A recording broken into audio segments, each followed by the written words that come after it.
Chapter 1142. Buxing Zhou and the other two had made an appointment to go to the north this time because they had been approached by some big shot and received a reward in advance that they didn't want to refuse, but also didn't dare to refuse. The three of them had been hiding in the northern frontier for a while and hadn't found a chance to make a move. After all, the Black Jiao's invincible aura was a huge deterrent to them. They couldn't forget the scene of the Black Jiao killing the two archfiend kings even if they wanted to. They originally thought that they wouldn't be able to get anything good out of this trip to the northern frontier and were prepared to take out all their resources to fight the Black Jiao head-on. However, they didn't expect that an unknown expert would suddenly appear to fight the Black Jiao. That was why they couldn't wait to jump out. In the end, the Black Jiao actually invited help in advance.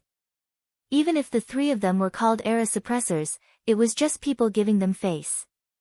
The real big shots had always been hidden from the world. Compared to the so-called fame, they cared more about their own benefits.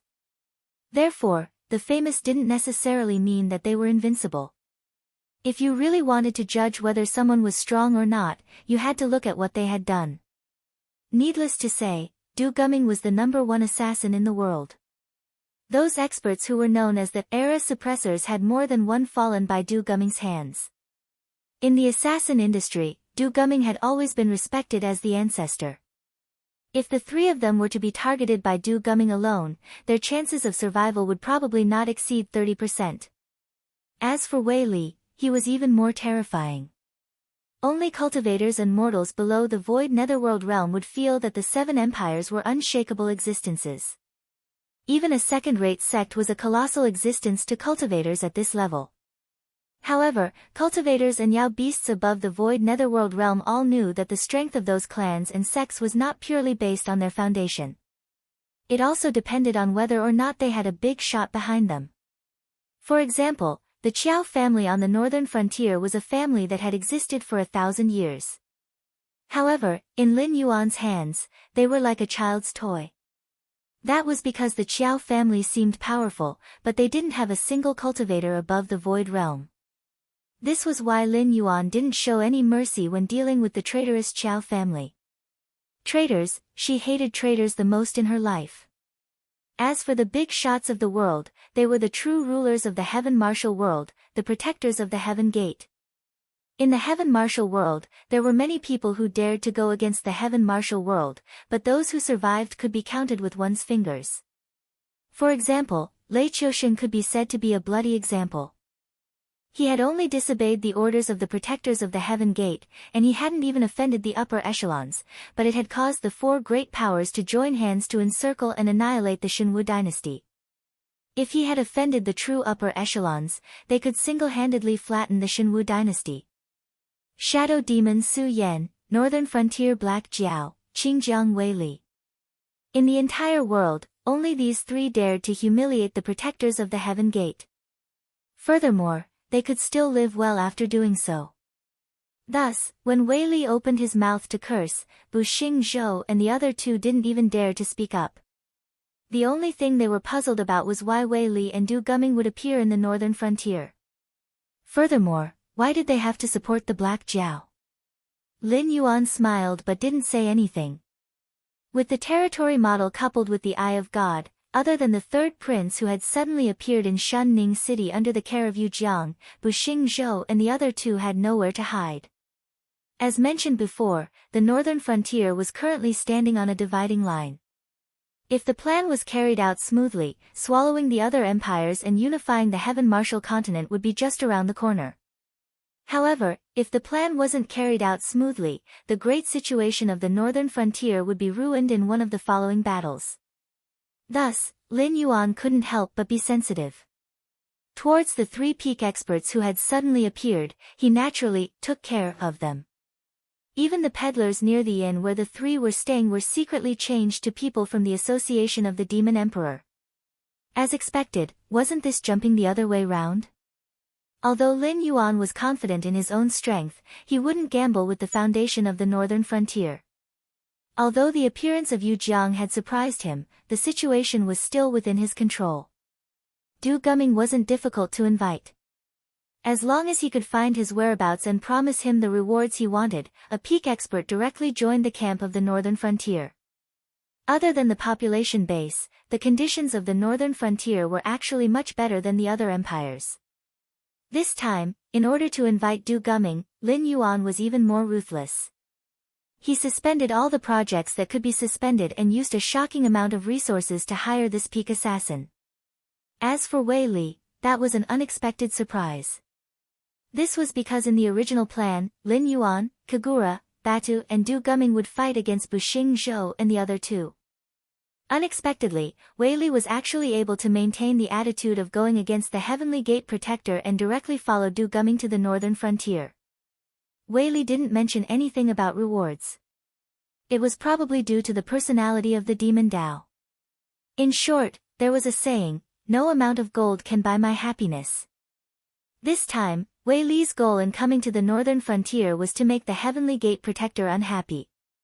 If the Heavenly Gate Protector was unhappy, he would be happy. "I will delay the Black Jiao. The three of you, quickly kill Du Gumming and Wei Li." Buxing Zhou's old face that was like a withered tree bark turned serious.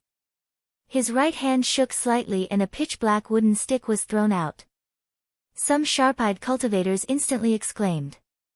"Lightning severing branch. The sect treasure of Yingtian Temple." Legend had it that Yingtian Temple was actually called Defying Tian Temple a few thousand years ago. This black wooden stick was the treasure that the founder of the sect had once comprehended Tao on the endless sea. In the end, he attracted the heavenly punishment lightning tribulation. He casually plucked a peach tree to face the heavenly punishment lightning tribulation. After 3 days, the founder stepped into the state above the void realm. His clothes were spotless. Only the peach tree that he plucked was struck into a pitch-black wooden stick by the heavenly punishment lightning tribulation and transformed into a magic treasure that contained the power of the heavenly punishment lightning tribulation. It was said that the Defying Tian Temple used this lightning-severing branch as a treasure to stabilize their fate. What was more terrifying was that the Defying Tian Temple only changed its name to Yingtian Temple when it was passed down to Buxing Zhou. Before Buxing Zhou rose, many people once said that Buxing Zhou didn't have any cultivation talent at all. Even if he cultivated his entire life, he wouldn't be able to break through the mortal evolution state. In reality, this was indeed the case. Buxing Zhou wasted nearly 100 years in Yingtian Temple. His lifespan was almost up and he was plagued with illness. However, because of a strange dream, he had an epiphany and became the immortal true lord of today. Ever since Buxing Zhou had made a name for himself, he had used formations, talismans, flying swords, and spells in fights. However, he had never seen Buxing Zhou take out a supreme treasure like the thunder-severing branch before the fight officially began. In a sense, Buxing Zhou was planning to fight with his life on the line. I wish all the readers a happy Children's Day and a carefree life forever. Chapter 1143. If the severing lightning branch was destroyed, Yingtian Guan's luck would directly dissipate. Even if a peerless genius entered the sect, it would be destined to be difficult for them to cultivate, unless they could obtain another treasure to suppress their luck. However, the possibility of obtaining another treasure was too small. Just like the sects in the world today, the overlords were still the original ones. Those small and medium-sized sects that did not have any treasures to suppress their luck were more relaxed. Their rise and fall was up to fate. It was possible for a peerless genius to appear only for a short time, and then for hundreds or thousands of years, the sect would be destroyed. This Buxing Zhou, Lin Yuan's eyes narrowed slightly. He was more and more certain that someone was targeting him from behind. Otherwise, Buxing Zhou and the other two did not have much interaction with each other, and it was impossible for them to come to the northern frontier to deal with him. Battles between top experts rarely happened, because once both sides fought, they would use all their trump cards. They would not rest until they killed the other side. Therefore, at most, they would have some verbal conflicts. If you give me face, I will give you a way out. In the end, nothing was settled. In any case, the cultivators in the sky martial world did not even dare to pursue higher realms. They only wanted to live a peaceful life. If these three people simply did not like him, they would have already taken action to suppress him. In the sky martial world, cultivators and demonic beasts like to find opponents of similar realms to fight. The main reason was that they did not want their juniors to become the prey of the strong while they were killing the weak.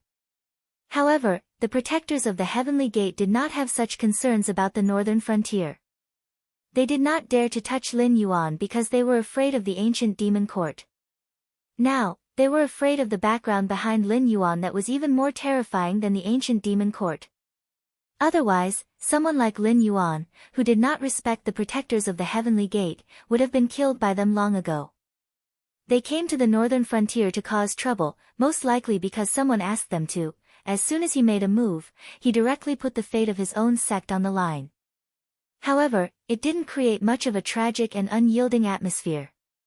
Instead, it made Lin Yuan even more certain that they were just hired thugs, and the other party was giving them benefits that they couldn't refuse.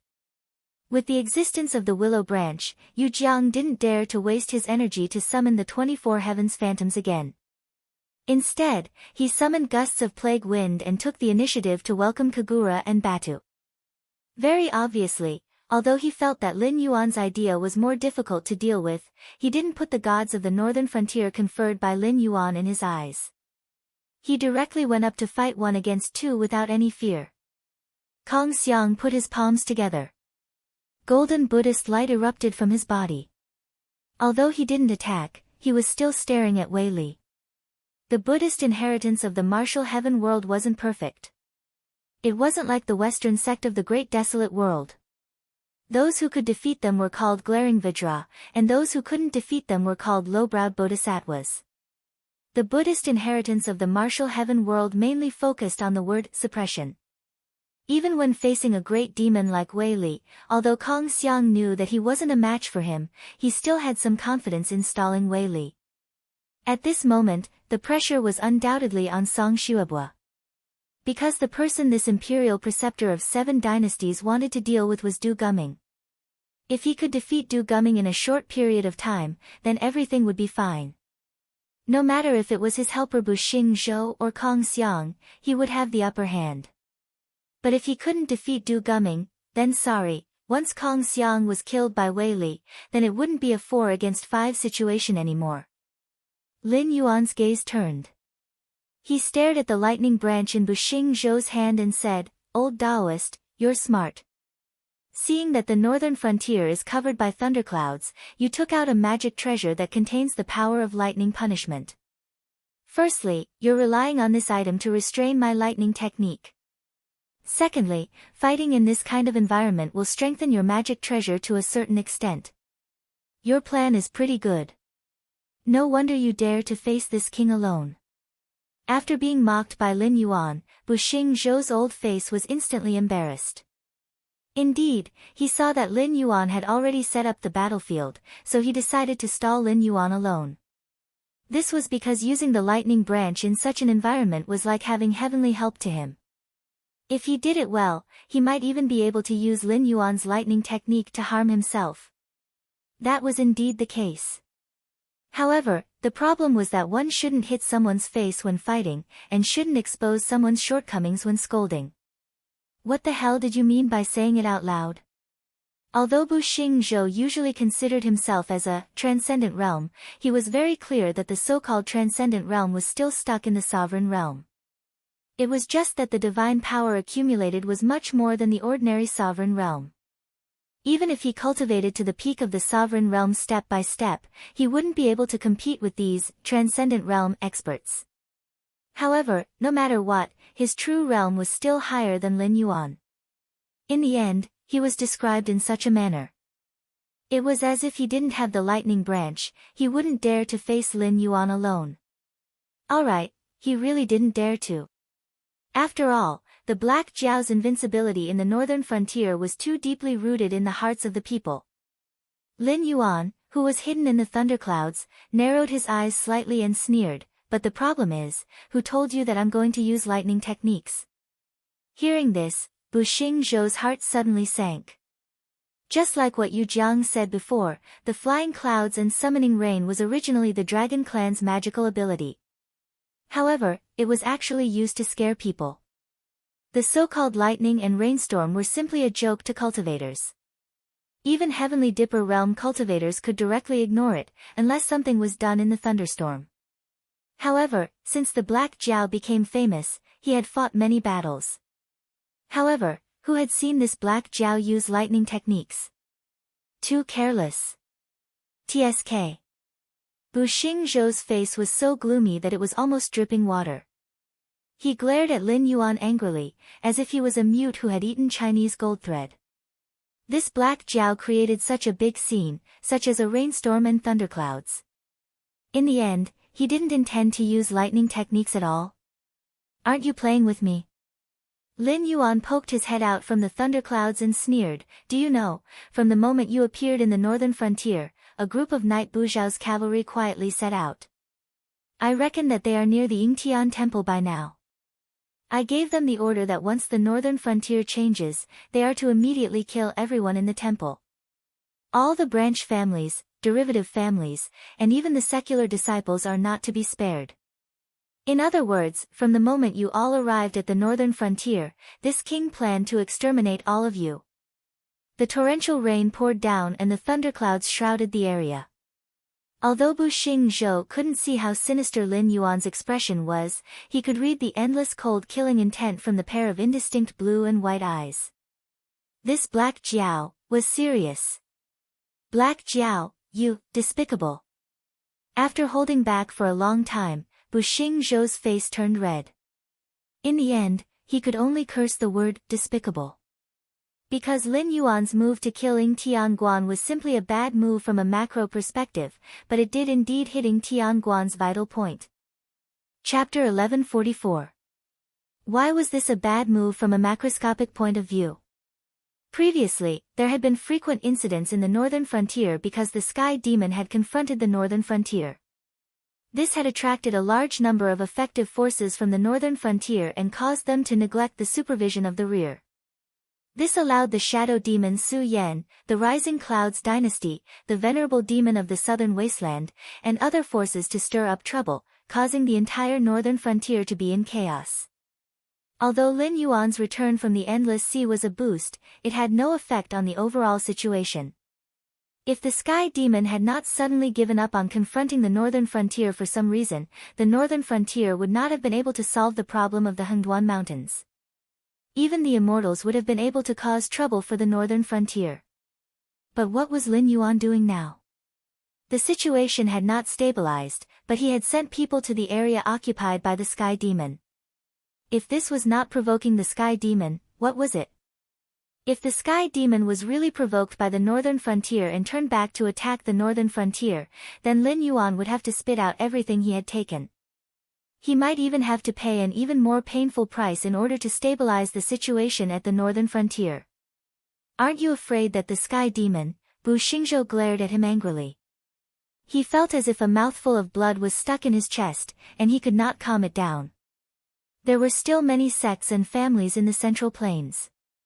It was not that they had joined forces with the extraterrestrial demons, but that these sects and families had the backing of the Elysium Guardians. They were an important source for the Elysium Guardians to absorb the power of incense. Therefore, after the outbreak of the extraterrestrial demons, many of the Elysium Guardians deliberately returned to their sects, either to set up a formation or personally suppress the extraterrestrial demons.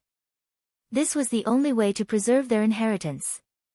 More importantly, there were some special resources in the territories of these large forces.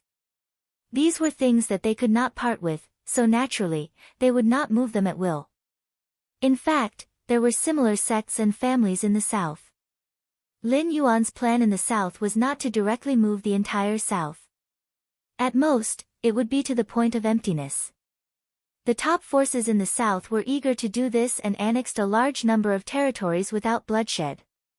However, when he came to the northern frontier this time, although he had set up formations and trump cards to resist the Sky Demon, they could only defend against the Sky Demon. If an external power attacked or someone destroyed the formations from the inside, they did not even need to do anything. They could just leave after destroying the formations. The wandering Sky Demon would be able to kill everyone in the Ying Tianguan temple. This was a move that truly hit his vital point. Territory was very important to the Yingtian temple, but to him, he only cared about how many disciples and grand disciples could provide him with incense power to convert into divine power to extend his life. If these people were all massacred by the northern frontier, and he had used up a large amount of divine power in the northern frontier, even if he could defeat the Black Jiao, he would very quickly die from the exhaustion of his lifespan. In other words, regardless of whether it was true or not, since the Black Jiao had brought it up, he could only treat it as if it was true. Although the benefits given by that big shot were tempting, compared to his own little life, no reward was worth it. After a moment of silence, Buxing Zhou slowly lowered the thunder-severing branch in his hand. He bitterly smiled and said, "Black Jiao, you win. I know you have a way to contact your people and have them stop. I can turn the muzzle to help you deal with Kong Xiang and Song Shuabua." Ha! Lin Yuan suddenly laughed. Before his laughter died down, his eyes were still filled with ruthlessness. "Bastard, you all King think that the northern frontier is a soft persimmon that you can pinch whenever you want. Now that you found out that the persimmon is not ripe, you want to run away." With a thought, the scales on his body turned from black to gold, straightening his body. Lin Yuan's eyes gradually wiped away the emotions in them. He still breathed weakly, but it was as if he had turned from a living dragon into a dead creature. In his previous life, for the sake of revenge, he had trained himself almost like a masochist. Other than various unorthodox methods, he had also dabbled in Chinese martial arts. Compared to the nimble and graceful sword and the indomitable blade, Lin Yuan still preferred spear techniques. This was because the stronger the spear, the longer the spear. Although he had also trained in firearms abroad, he knew very well that his enemies would not wait for him in an open space with a wide field of vision. In the end, the deciding factor of success or failure was still close combat. Although spear techniques would be affected by the indoor environment, his enemies would not stay in an area that was 10 square meters or a few square meters. Compared to the sword and blade techniques, spear techniques were more suited to his requirements. If his enemies were standing far away and took out their guns, he could still attack them within a few steps if he held them. If it was a sword or a blade, could it be that he could use the imperial sword technique? He had trained in the Six Harmonies Great Spear, Ba Ji Spear, and other spear techniques. He had also trained in the Yu Clan Spear and Yang Clan Spear while in the horse stance. Fitting in with the roaming dragon's 9 transformations, Lin Yuan's understanding of ancient martial arts from his previous life had also increased by several levels. In a situation where his lightning techniques were clearly restrained, Lin Yuan planned to use his spear techniques to properly deal with this era suppressor expert. As for where did the spear come from? He himself was the spear. Coupled with the third-person view activated by the Eye of God, Lin Yuan's body at this moment turned into a great spear, as if he was being held by an invisible person and pointed at Buxing Zhou. Buxing Zhou's figure slightly paused, his face filled with doubt. He could not feel the flow of demonic energy in Lin Yuan's body, nor could he predict how Lin Yuan would deal with him. At this moment, he felt as if he was being stared at by something extremely terrifying. "Kill!" Following a roar, Buxing Zhou suddenly felt a shadow flash in front of his eyes. He subconsciously dodged to the side and at the same time raised the severing thunder branch to meet it head-on. Ding ding dang dang. The severing thunder branch and the flood dragon's tail constantly collided, producing a series of metal clanging sounds. Vaguely, one could even see the explosions of demonic energy and demonic energy. The golden scales on the flood dragon's tail constantly shattered, and the proficiency of the golden body secrets began to decrease. The attribute drops began to increase, and the golden body secrets once again reached the peak level. During this process, the two sides would collide thousands or even tens of thousands of times in almost every breath of time. Good treasure.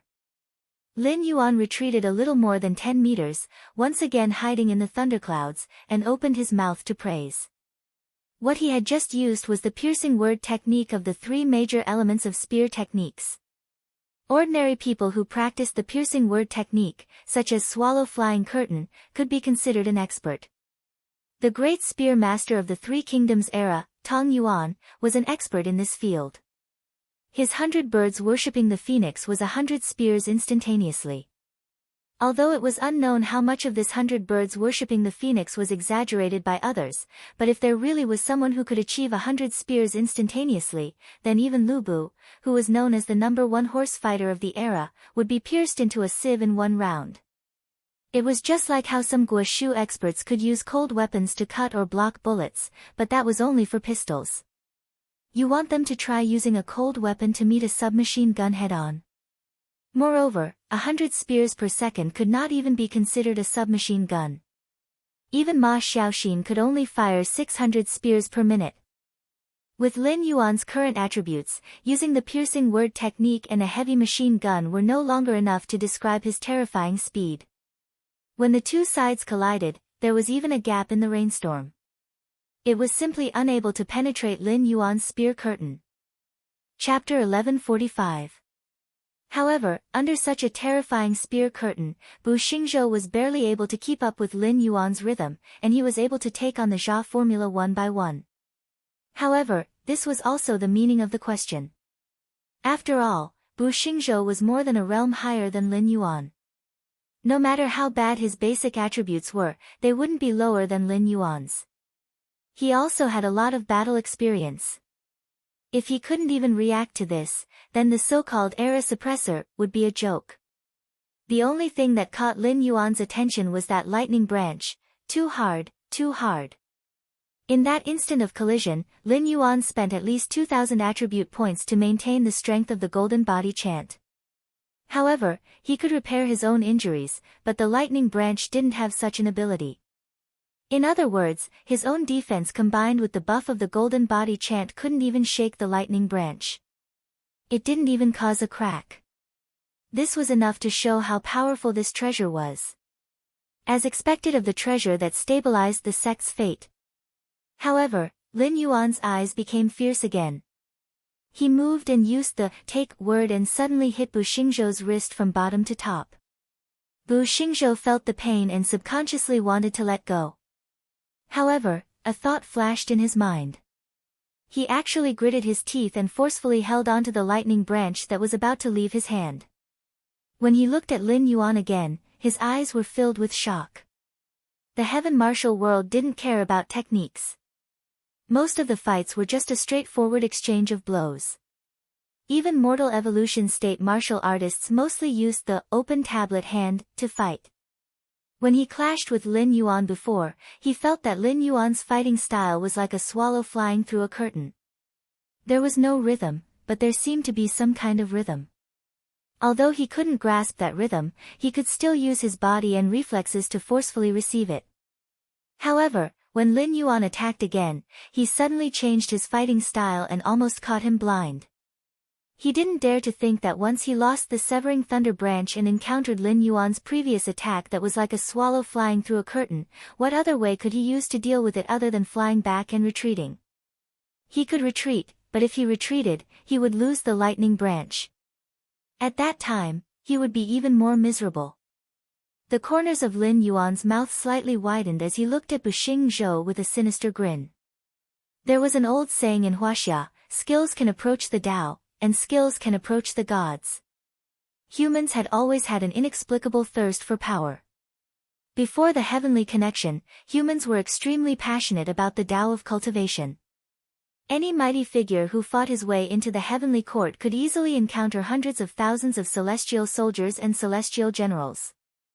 These celestial soldiers and celestial generals were not the orthodox immortals, but the powerful chi practitioners of the mortal world who were recognized by the heavenly court and obtained the immortal records that could extend their lifespans. Thus, they called themselves immortals. Later on, the path of cultivation declined, and the path of martial arts flourished. Southern fist, northern kick, and the 18 types of weapons prevailed all over the world. Even in Lin Yuan's previous life, when even martial arts had declined, there were still countless people who still had the dream of becoming a martial artist. After the path of cultivation was lost, if humans wanted to become strong, they had to continuously study all kinds of skills. When some skills reached a certain level, they could even reach the level of the Great Tao, or it could be said that they were originally a type of Great Tao. Ancient martial arts is a skill that generations of outstanding people have continuously studied, pondered, and perfected after the path of cultivation has been cut off. The martial artists of the Tianwu world are inferior to the cultivators because these so-called martial artists are actually the lowest level of cultivators. The two originally belong to the same system. If the cultivation and physical quality are suppressed, the martial artists of the Tianwu world are simply incomparable to the martial artists of Lin Yuan's world. It can even be said that they are amateurs. Some ancient martial arts, even when used in a battle with cultivators, would not be at a disadvantage at all. After grasping a certain skill, Lin Yuan looked at the natives of the sky martial world and felt that they indeed had the qualifications to be proud. Die! Lin Yuan angrily roared. He still used his body as a spear and continuously collided with the severing lightning branch. His spear technique changed again and again. Bu Xingzhou, who had his wrist injured by Lin Yuan, complained incessantly. He once again began to doubt himself. Was his brain kicked by a donkey? Why did he give up on Batu and Kagura, who were clearly easier to bully, and insisted on fighting the Black Jiao one-on-one? Originally, it was Yu Jiang against the Black Jiao. In the end, his opponent was snatched away. Yu Jiang actually felt somewhat relieved. Now, he was suppressing Kagura and Batu with his own strength. Although he could not win the battle in a short period of time, he did indeed have the upper hand. On the other side, Song Xuebua, who could be said to be the hope of the entire village, silently looked at Du Guming. His lips opened and closed as he muttered to himself. A moment later, a 3-foot-long weasel hair brush appeared in his hand. His eyes narrowed slightly, and 2 drops of ink formed by Gang Qi dripped from the tip of the weasel hair brush. When the ink touched the ground, it transformed into 2 strong men like iron towers, standing guard in front of Song Xuebua. Du Guming slightly narrowed his eyes. The long sword in his hand slightly swayed. His clear black and white eyes could not hide the trace of disappointment in them. As an assassin, one must remember the iron rule: if one strike does not kill, flee 1,000 miles away. It was not a perverted requirement to kill the target in one strike. If one could not kill the target in one strike, he would not continue to fight and would immediately flee. But for an assassin, pursuing a one-strike kill was definitely not wrong. However, his experience told him that one strike would definitely not be able to kill Song Xuebua. If he used too much strength, he would instead be in danger of being counterattacked by Song Xuebua. It was clear that this was not the first time Song Xuebua had come into contact with a top assassin. Thus, from the moment Du Guming drew his sword, he had already prepared these 2 ink-stout men as guards. This was wondrous brush blossoms, a supreme secret technique of the Confucian sect. Using one's true qi as ink, one could summon thousands of men and horses to charge and kill the enemy. If he had not grasped this secret technique, even if Song Xuebua had the ability to reach the heavens, he would not have been able to single-handedly stir up the winds and clouds of the 7 great empires. In the past, when the monarchs of the 7 great empires saw Song Xuebua, they all had to respectfully call him teacher. Just how awe-inspiring was this? Just a mere assassin, Song Xuebua bit his lips. His eyes revealed an unconcealable killing intent. The Confucian sect worshipped the saying that people are divided into 3, 6, and 9 ranks. Among them, not being able to punish a scholar official was the most important. Even if it was just a Shiozai-level disciple, they could still not kneel in front of an official. From this, one could see how honorable the Confucian sect cultivators were. As for assassins, in the eyes of the Confucian sect, they could only be considered as the lowest of the low, the lowest of the low. Just being glanced at by Du Guming made Song Xuebua want to take a few baths and scrub off a layer of skin on his body. Although he maintained a look of contempt on his face, under Du Guming's gaze, Song Xuebua could still feel a chill run down his spine. Chapter 1146. The battle between Wei Li and Kong Xiang wasn't as intense as the others. It was mainly about silence. Kong Xiang and Wei Li had maintained their posture of standing and staring at each other until now. It seemed calm and peaceful, but both of their auras were firmly locked onto each other. Compared to a fist-to-flesh fight, this kind of game was even more dangerous. This was because if they revealed even the slightest flaw, then the other party's storm-like attacks would follow. Unless something unexpected happened, causing both parties to shake hands and make peace, they would have to maintain this kind of silence. Only one of them could leave alive. Kong Xiang put his palms together. His handsome face had a merciful expression. Buddhist light flowed in his eyes as he stared at Wei Li without moving. Wei Li crossed his arms in front of his chest.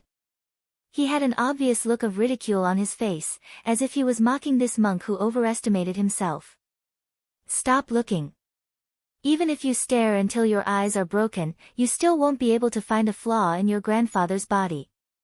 Wei Li's mouth was trash-talking, but his body obediently maintained a silent posture. He was always on guard against Kong Xiang. The monks of Buddhism all had one thing in common, and that was that they were especially difficult to deal with. This was especially true for monks who cultivated the suppress technique. There were even some who suppressed demons under the cliff and sat in their own bodies for thousands of years until the last trace of Buddhist aura was exhausted. Their corpses were then blown away by the mountain wind into powder and disappeared without a trace. They were ruthless people who had no complaints or regrets. Speaking of which, you came from Mount Shaoyi, right? Wei Li saw that Kong Xiang ignored him and started another topic. He said with a smile, I do know a monk from Mount Shaoyi. His Buddhist name seems to be, what's it called? Oh, right, Cheng Xan. That old monk was very interesting. He said that he was willing to sit in front of me for the rest of his life and use the supreme Buddhist Dharma to wash away my sins. Hearing the name, Cheng Xan, Kong Xiang took a deep breath and said indifferently, and then? After that, I broke his limbs and threw him into the demonic beast forest to feed the demonic beasts. The corners of Wei Li's mouth curled up slightly. He took a deep breath and teased, in my life, the thing I hate the most is you monks telling me to put down the butcher's knife and become a Buddha on the spot. Even if there is such a thing, the one to become a Buddha should be that butcher's knife. After all, it was not willing to kill. It was the butcher who insisted on using it to kill, wasn't it? Yes. Kong Xiang's face suddenly changed, and the benevolent look on his face disappeared. In the blink of an eye, his handsome face was completely filled with resentment and malevolence as he roared, a person like you is indeed not worthy of listening to the story of, lay down the butcher's knife and become a Buddha on the spot. What you lack is someone who will personally send you to meet Buddha. The Buddhist light dimmed, and a murderous aura filled the air. Although Kong Xiang's momentum was broken, Wei Li did not immediately make a move. Instead, he revealed a thoughtful look and said, could it be that you have never competed with that person for the title of the number one person in Buddhism? It seems that you do have some self-awareness. You are indeed not worthy. Little monk, it seems that your master's death has dealt a huge blow to you. You are actually so angry that you even took the opportunity to enter the devil path, but... Wei Li paused for a moment, and a large amount of black evil aura whizzed out like a rushing river. In the blink of an eye, it formed a ferocious devil image that was more than 10 feet tall behind Wei Li. Its appearance was 70% similar to Wei Li, but it was much more ferocious and terrifying. When the devil image appeared, Wei Li's voice also became hoarse, little monk, since you have entered the devil path, you have to abide by the rules. The devil path does as one pleases. What rules are there? Although Kong Xiang's evil aura was not as strong as Wei Li's, his Buddhist power was still incomparably vigorous even though it was polluted. The flickering Buddhist light around him constantly collided with the evil aura overflowing from Wei Li's devil image. That's a lot. Today, I will teach you the first lesson, respect your master. Wei Li's voice was low and hoarse, as if he was groaning, but also as if he was roaring, the rules of the devil path cannot be disobeyed. If you break the rules that day, you will have to pay the lightest price, which is your life. However, little monk, you are different. You are alone, and even your master has been killed by me.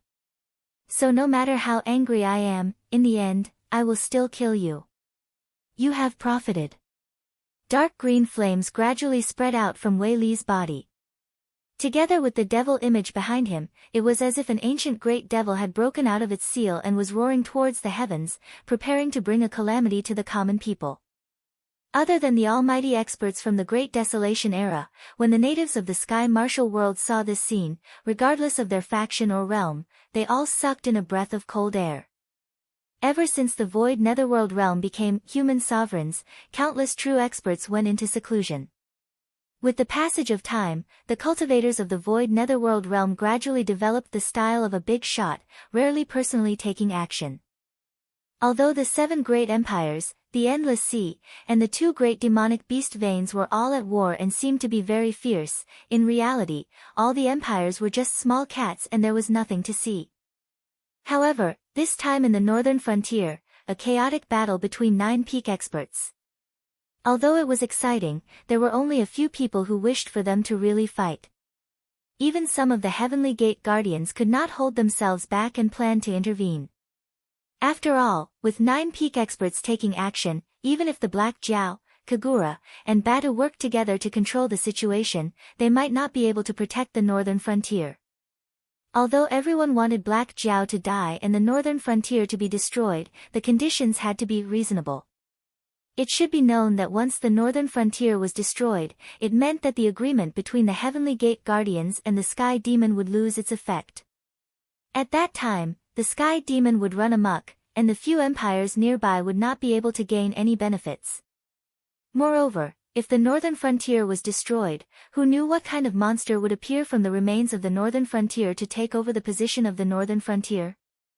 That might be even more ferocious than the period when the Black Jiao ruled.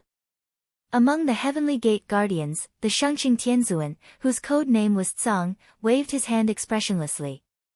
Then, a few Heavenly Gate Guardians who were approaching the northern frontier immediately returned home. Some of the Heavenly Gate Guardians who were also preparing to set off also maintained their silence. This was the position of Tsang among the Heavenly Gate Guardians. He was a true top-level boss. Even many of the Heavenly Gate Guardians themselves did not know how many people in the organization were following Tsang for a living. After all, Tsang was one of the few who had established connections with other worlds and could promote exchanges of cultivation techniques or trade cultivation resources. Without Tsang as a bridge, the cultivation world of the Tianwu world would at least regress by more than 1,000 years. Now that the boss wanted to see the chaotic battle at the northern frontier, how could they, as errand boys, refuse? Chapter 1147. Pa! A crisp sound rang out. Lin Yuan and Buxing Zhou clashed, then separated. At this moment, the severing thunder branch was almost stained with golden blood. Any drop of it would be an excellent material for refining elixirs on the market. However, no one dared to be greedy enough to throw it out to collect the blood. Not to mention that the main characters were watching from the side. Just by looking at the atmosphere, one would know that the 9 people fighting were definitely the strongest in the world. Getting involved in this kind of battle, even 10 lives wouldn't be enough to save one's life. However, the blood wasn't the main point of Lin Yuan's attention. The main point was that Lin Yuan had used his body as a spear, crazily clashing with the lightning-severing branch at least 1,000,000 times.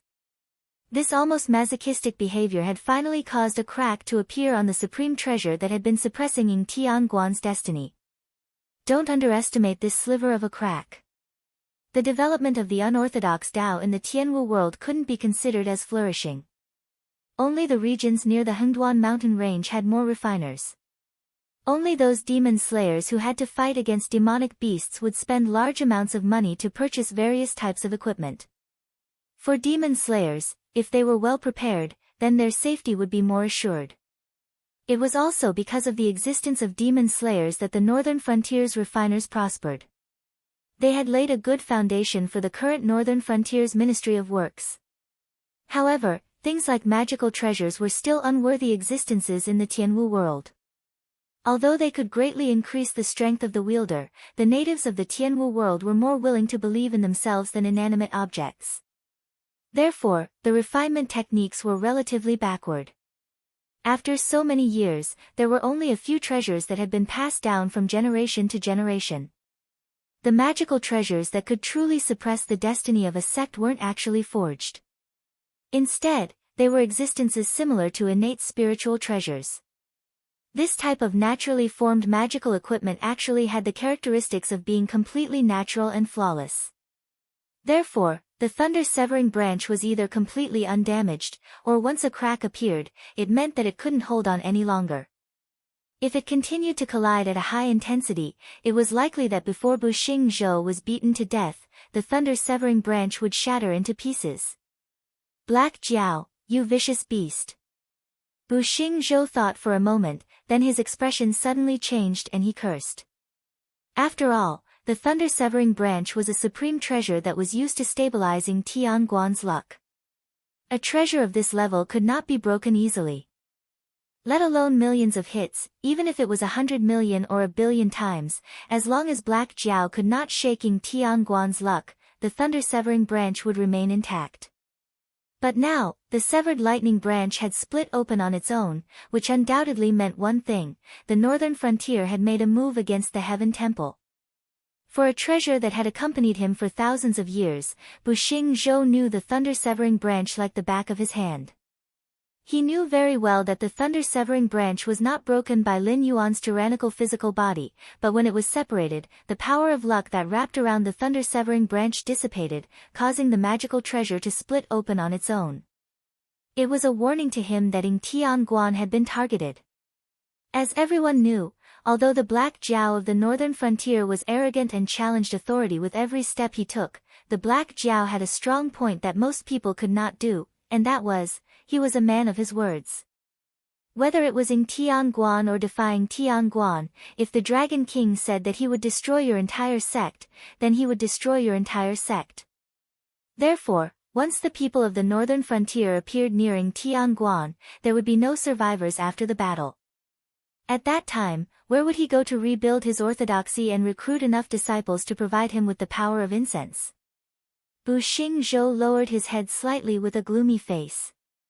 If not for the Black Jiao being so difficult to deal with, he even had the thought of paying a certain price to escape. But the problem was, the monk could run away, but the temple could not. Even if he ran away from the north today, it would not take long for the Black Flood Dragon to reach Tian Temple. When that time came, where could he escape to? Unknowingly, he seemed to have been forced into a dead end. At the same time, Shenwu Dynasty, near the former imperial capital. Yi Belan led 2,000 cavalrymen, all of whom were wearing black armor and dark green robes. There were sabers at their waists, spears in their right hands, and sniper crossbows with a shooting range of more than 6,000 steps were hanging on their saddles. According to the experimental data of the Ministry of Works, such a steel crossbow could even kill a cultivator in the middle stage of Heaven Gang realm in an instant when it was about 2,000 steps away.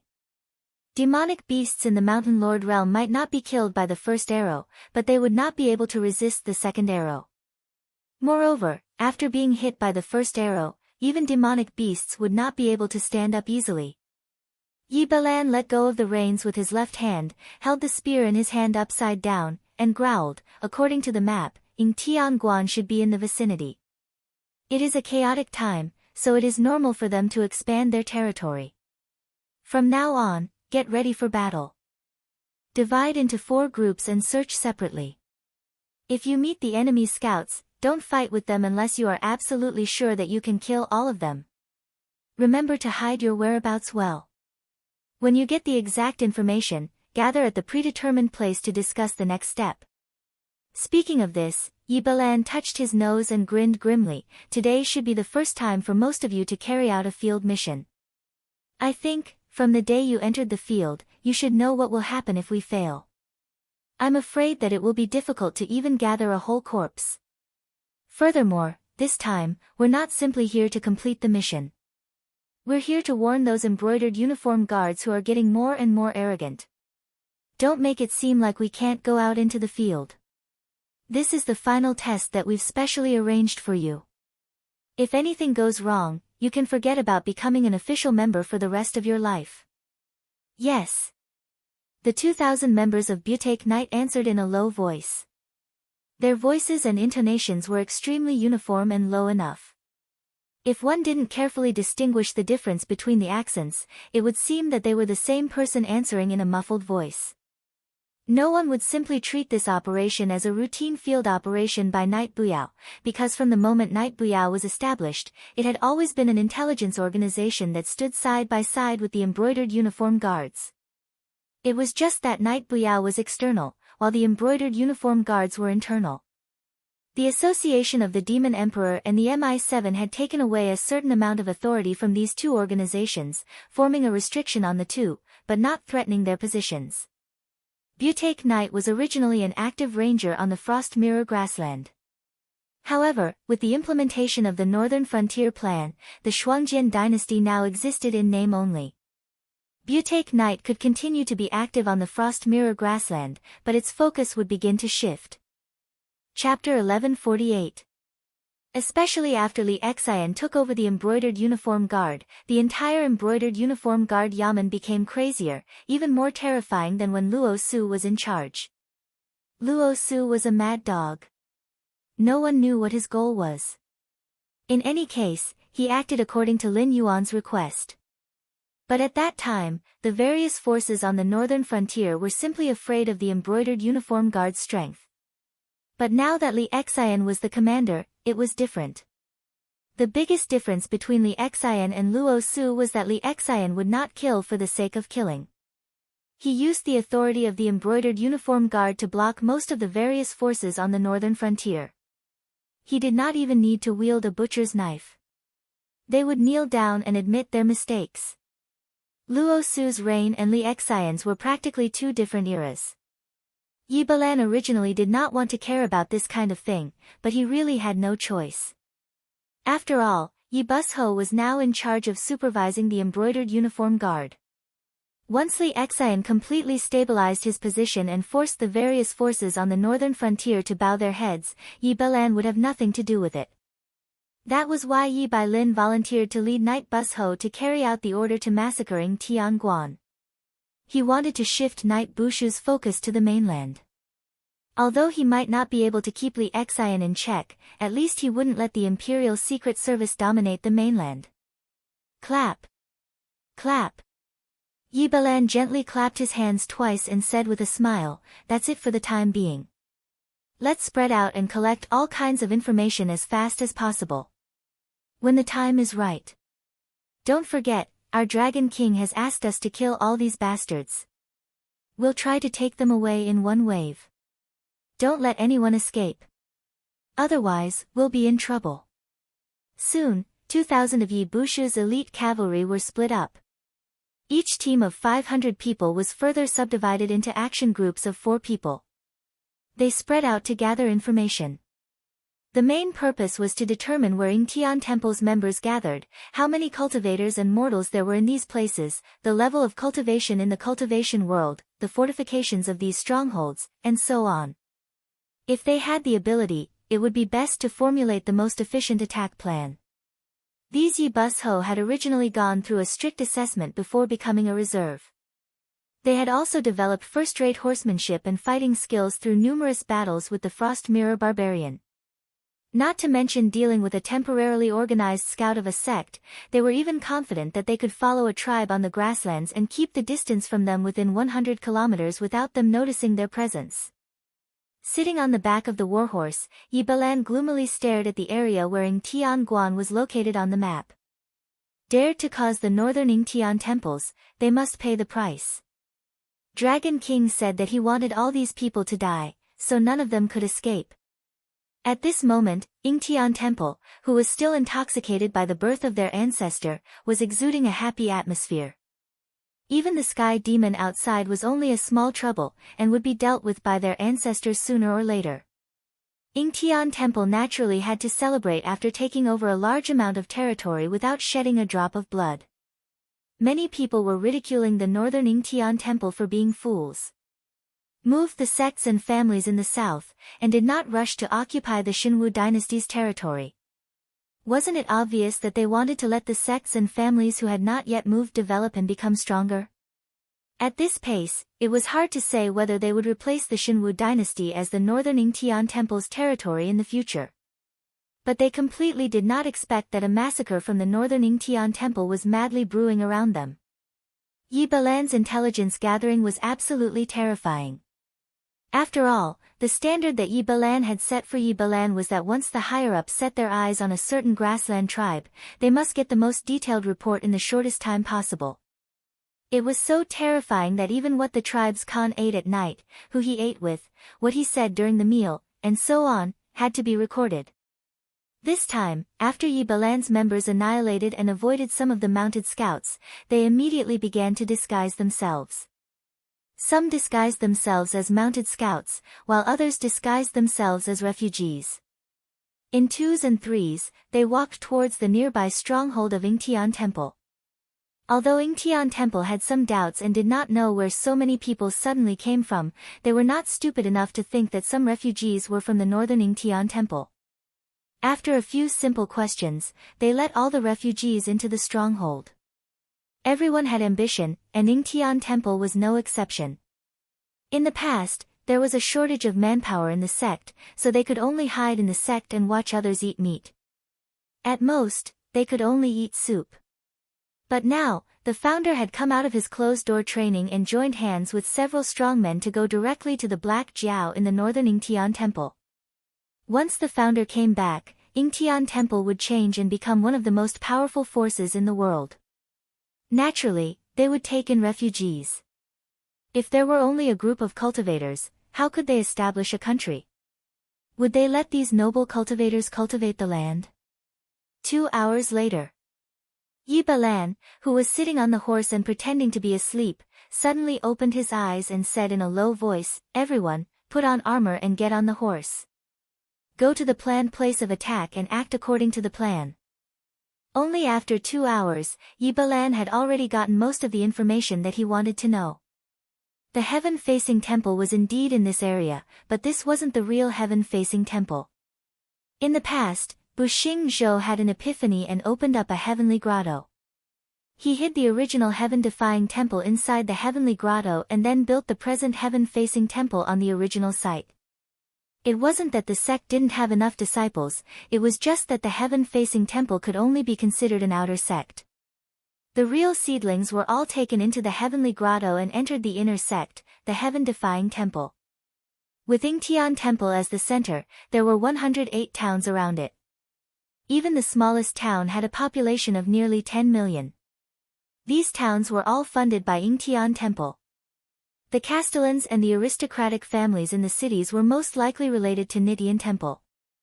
Therefore, there was a formation eye under each town. Only by destroying these 108 formation eyes could the entrance of the cave heaven world be exposed to the surface world. Otherwise, they had to contact the deacons of Yingtian Temple at a certain time and ask them to guide them. As for when and how to contact the deacons of Yingtian Temple, they did not interrogate them. After all, these things were the secrets of the higher-ups of Yingtian Temple. The people below had at most seen or heard about it, but they did not know the specific details. 108 cities, with a population of at least a few billion, how could they fight if they did not take in the cavalry? Chapter 1149. As one of Lin Yuan's creations, Yi Balan could directly communicate with Lin Yuan through his consciousness. However, Yi Balan had no intention of communicating with Lin Yuan to ask for reinforcements. This time, Yi Busho had stolen the job of the embroidered uniform guards. Now that the border of the Frost Mirror grassland was at war, apart from the Blackwater Army, the Northern Frontier Dragon Cavalry, and the original border guards, the main force was Yi Bushu's cavalry. It could even be said that without Yi Busho leading the way, those Frost Mirror barbarian who were familiar with the terrain would have a hard time catching them. The 2,000 cavalry here were all that Yi Balan could muster. Call for reinforcements? He couldn't possibly ask the Northern Frontier to give up on supervising the entire territory and send people from the Association of the Demon Emperor, right? If he really called for reinforcements, it would definitely be the members of the embroidered uniform guards. Who knew how Li Xian would ridicule him? Yibalan gripped the spear in his hand and said in a deep voice, "If you want to deal with Yingtian Temple, you have to first destroy the 108 formation eyes of the hidden grotto heaven entrance. Not counting the refugees, there are billions of people.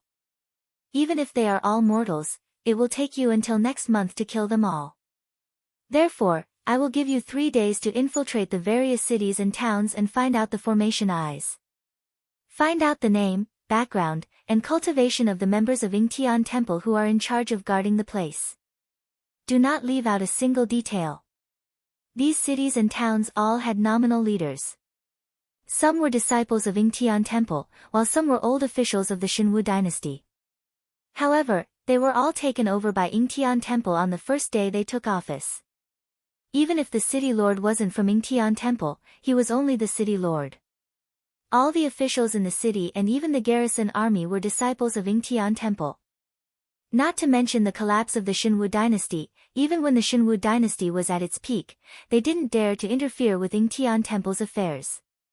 After all, they had the protection of an immortal true monarch. Lei Qiusheng was also afraid.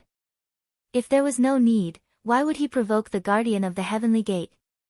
But this time, the Dragon King had spoken. Then all the people related to Yingtian Temple would have to die. Outside Shunning City. Bu Xingzhou narrowed his eyes, sizing up Lin Yuan's murderous aura, then said in a low voice, "Black Jiao, I admit that I made a mistake this time. However, I feel that even though you are a demonic beast, you do not lose to a human in any aspect. Since that is the case, then you should be clear that there are no fairy tales in this world. Everything has to be based on benefits. If you are not moved, then it can only be because the benefits I offer are not enough." At this point, he paused for a moment and sighed as if he was discouraged. He then continued, "So, tell me. As long as your conditions aren't excessive, I can accept them. When this matter is over, I can also disband Yingtian Temple and hand over the aristocratic families under my command to you. In the war to conquer the Xinwu dynasty's territory, my Yingtian Temple's disciples can also serve as your vanguard. I will also enter the northern frontier for your command. How about it? If there's anything else you want to add, feel free to say it." Bu Xingzhou was very confident. This was because he felt that the bargaining chip he offered was definitely a huge bet. The existence of Yingtian Temple could not be hidden. Black Jiao would know about it sooner or later. However, Yingtian Temple only appeared on the surface. Even if all of their elite disciples were transferred over in recent years, they still maintained the strength of a second-rate sect on the surface. In fact, they were even stronger. Yingtian Temple had no less than 30 Void Realm cultivators. Even the Xinwu dynasty could not compare to them. In addition, he was a transcendent realm existence, which added a huge bet to this bargaining chip. With the help of a transcendent realm expert, even the other Heavenly Gate Guardians' forces would have to welcome him, let alone the developing northern frontier. Next, whether it was fighting against the Sky Demon, recovering the territory of the Xinwu dynasty, or continuing to expand and annex the Frost Mirror Grassland or other dynasties, with the help of a transcendent realm expert, their chances of winning would increase by at least 3 times. Yeah. Lin Yuan nodded slightly and said with a smile, "Your bargaining chip is indeed very tempting. I also feel your sincerity. However, I've always kept my word. This is something you know. Therefore, from the moment you stood in front of me, you're already a dead man. I won't let go of your entire Yingtian Temple. You're courting death." Bu Xingzhou's face was ferocious. He took the initiative to raise the severing thunder branch. Lightning flashed on the pitch-black wooden stick. It actually attracted the power of lightning in the surrounding thunderclouds and turned into a lightning dragon that attached itself to the severing thunder branch. "Woohoo, this old Taoist is going to go all out." Wei Li smiled and clapped his hands. His entire body was covered in dark green flames. Under his feet was Kong Xiang's head, which was bleeding from his 7 orifices. Kong Xiang's body had already been burned to a crisp by the dark green flames, leaving only a bald head. His handsomeness and bearing had all disappeared without a trace. His facial features that were excessively pale after losing blood were filled with resentment. Combined with his appearance that was bleeding from his 7 orifices, he looked even more sinister and terrifying. While laughing, Wei Li's face suddenly paled. He opened his mouth and spat out a mouthful of dark brown blood. He cursed, "This damn little monk is quite vicious." He knew that he couldn't beat me, so he risked his life and poured all his Buddhist energy into my body. If it wasn't for my profound cultivation, I'm afraid my body would have exploded on the spot and I would have died together with a damn monk like you. I need to pay more. Du Ming slowly sheathed his long sword. His elegant chivalrous robe hung on his body like rags. His left sleeve had already been cut off. To be more precise, his left hand was only left with the upper half of his arm. The neat cut was not blood, but black ink. It was clear that the elegant and handsome Song Shuabua did not do a clean job. The ink that he condensed with his aura energy clearly contained poison. Behind him, Song Shuabua still maintained his standing posture. However, the bamboo in his right hand was tattered. The weasel hair brush in his left hand was also cut in half. There was a thin line of blood on his neck. Du Ming's sword was very fast. When the blade cut into Song Shuabua's neck, Song Shuabua's wound had already healed. However, the domineering aura energy still destroyed Song Shuabua's life force, turning him into an ice-cold corpse. And the price for a one-hit kill was an arm.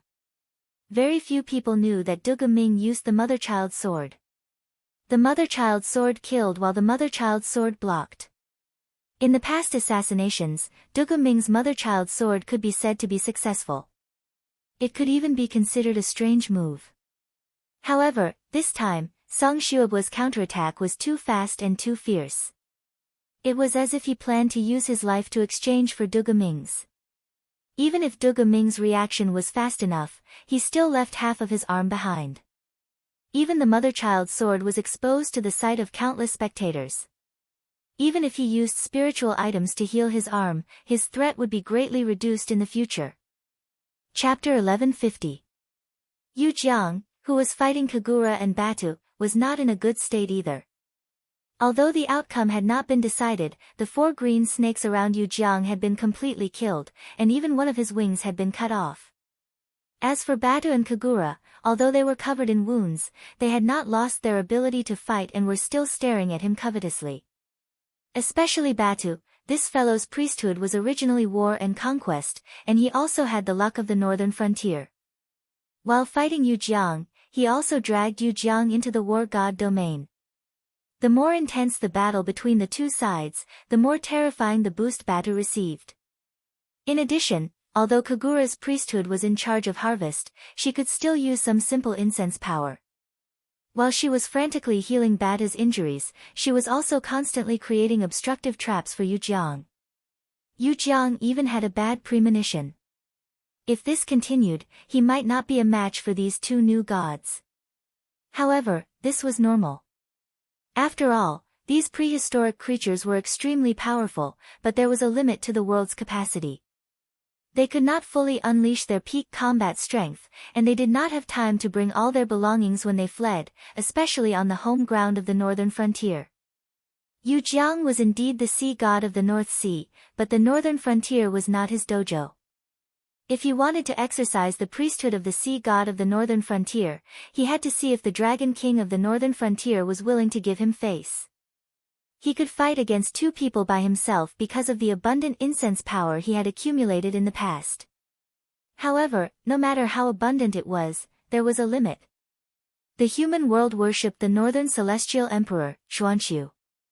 Even though Xuanqiu later handed over the priesthood of the northern celestial emperor to his minister, Xianming, people still worship Xuanming's incarnation, Zhenwu the great emperor.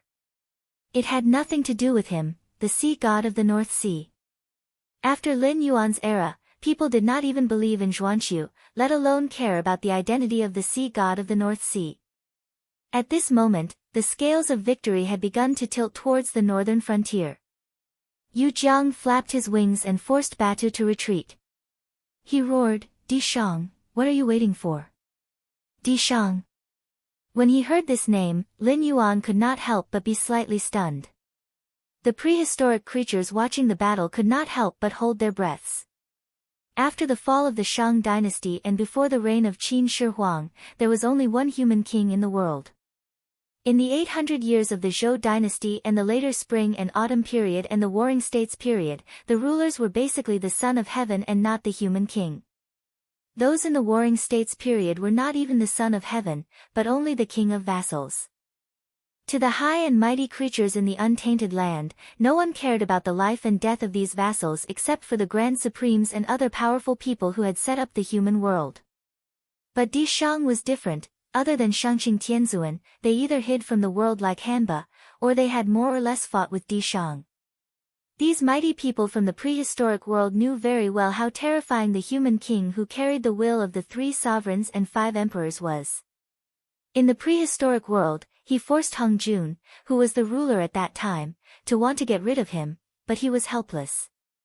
He could only set off a calamity and joined hands with the heavenly Tao to cultivate the emperor of Zhou. He even caused the Ren school, Chan school, and Western school to join hands and almost defeat the Shang dynasty. In the end, the battle was so intense that even the 6 saints of heaven had to join the battle. From this point alone, it could be seen how terrifying the Shang dynasty, who dared to compete with heaven, was. Originally, the northern frontier could be considered a sure win. However, if Di Shang was involved, and Di Shang was on the same side as Yu Jiang, even if the remaining few joined forces, they could not defeat Di Shang. But, it should not be.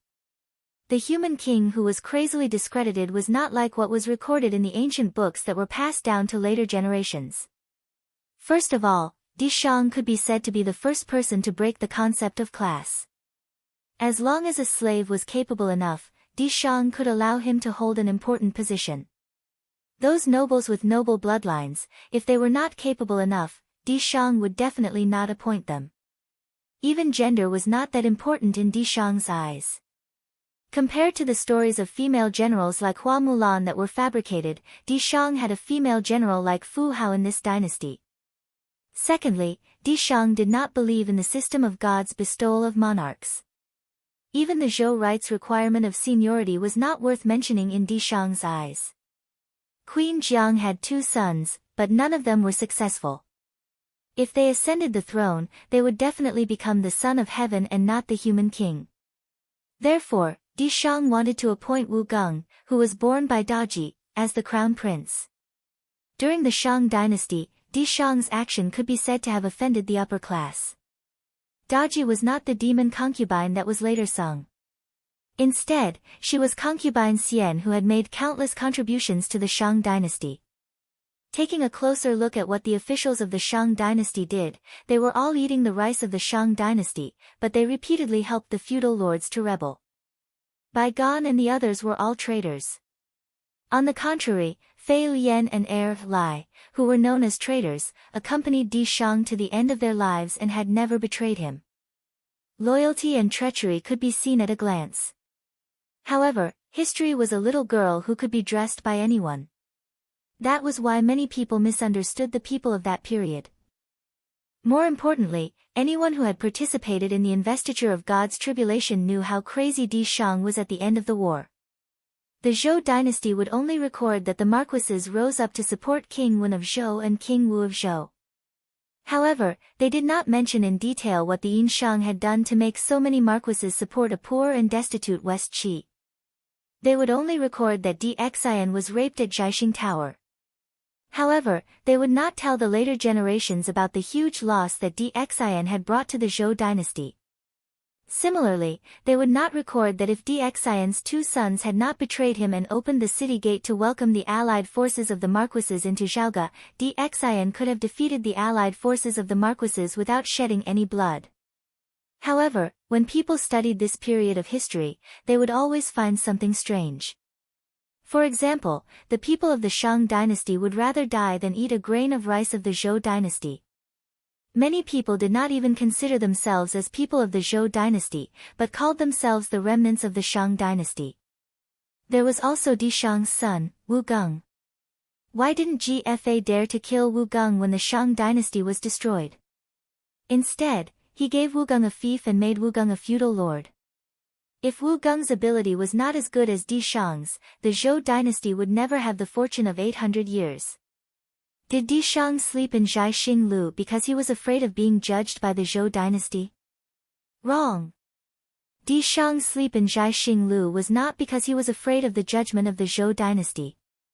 On the other hand, it was the most powerful counterattack of a human king against a group of traitors at the last moment. If Di Shang did not rape, Wu Geng would not have lived to the next day. The rulers of the Zhou dynasty never dared to call themselves emperors. Compared to human kings like Di Qi, Di Yu, and Di Shang who used emperor as the prefix, the rulers of the Zhou dynasty always called themselves kings. Chapter 1151. Setting aside the mythological background, the reason why West Qi dared to rebel was that during the Little Ice Age, Xian could only continue to expand to the south, which was warmer, to pursue a better place to live and more food for his people. Therefore, the main force of the Shang dynasty had been expanding to the south. After eliminating the tribes in the south, they also assumed the responsibility of guarding the land. Therefore, almost all the people that Xian brought back to Zhaoge were wounded soldiers or slaves. In the first battle with the rebels, it was also because of these slaves' rebellion that Xian suffered a loss and had to retreat to Zhaoge. Although Lin Yuan was not born in that era, he knew the power of Xian's retreat to Zhaoge. At that time, Zhaoge was the capital of the Shang dynasty, but it was also a war fortress against North Di and Dongyi. If Xian retreated to Zhaoge, the rebels would not be able to break through the city walls in a short time. This hit the key point of West Qi. What kind of place was West Qi? To put it nicely, it was a paradise that did not close the door at night and did not pick up lost things on the road. To put it bluntly, it was poor. West Qi could not even feed its own army. In addition, the rebellions of the feudal lords all over the country were nominally led by West Qi. There were also the southern slaves who rebelled from Xian's army. Therefore, West Qi really could not afford to feed people and horses. On the contrary, Xian, who had developed the south, had a large amount of food stored in Zhaoge.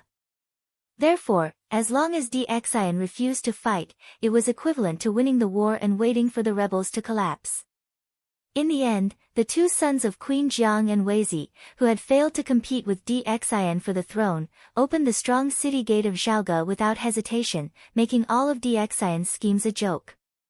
The two sons of Weizi and Xian were probably complacent, thinking that they would become the new nobles of the Zhou dynasty. However, the fate of these people was directly erased from the records of the Zhou dynasty. After all, they couldn't possibly say that they couldn't defeat Xian and that it was thanks to the betrayal of the traitors that they were able to establish the Zhou dynasty, right? In a novel like The Investiture of the Gods, it was still alright. At the very least, these people were given an ending where they became gods. However, in the official history of the Zhou dynasty, they defeated the tyrant King Di of Shang by relying on their brilliance and domineering aura. These traitors had no part in it at all. After going through all this information in his mind, his first reaction was, King Shang isn't dead? His second reaction was, Yu Jiang was playing a trick. The relationship between Xian and Hung Jun could be described as irreconcilable. Even if Hung Jun was one with the way of heaven, so what? He was unpopular. Not to mention that the three emperors were guarding the Fire Cloud Cave. Empress Pingxin in the Netherworld had wanted to kill Hung Jun for a long time. These things were not over yet. The Grand Elder abolished his status as a sage of the way of heaven and became a sage of the Great Tao. The Grand Master of Heaven schemed against Hung Jun and transcended the untainted land. The origin of the way of heaven in the incarnation system had also been stirring up trouble. Although Hung Jun was indeed very strong, it was inevitable that two fists could not defeat four hands. He tried his best to suppress the appearance of the human Tao and the tunnel in order to maintain this high-pressure ruling status. If Xian really completed all the plans and promoted Wu Geng, who had been cultivated into a talent, to the throne when he died of old age, it was estimated that the human Tao would appear prominently before the third-generation successor could ascend the throne. At that time, the three emperors and 5 sovereigns would appear and cooperate with the Grand Elder and the others to kill Hung Jun.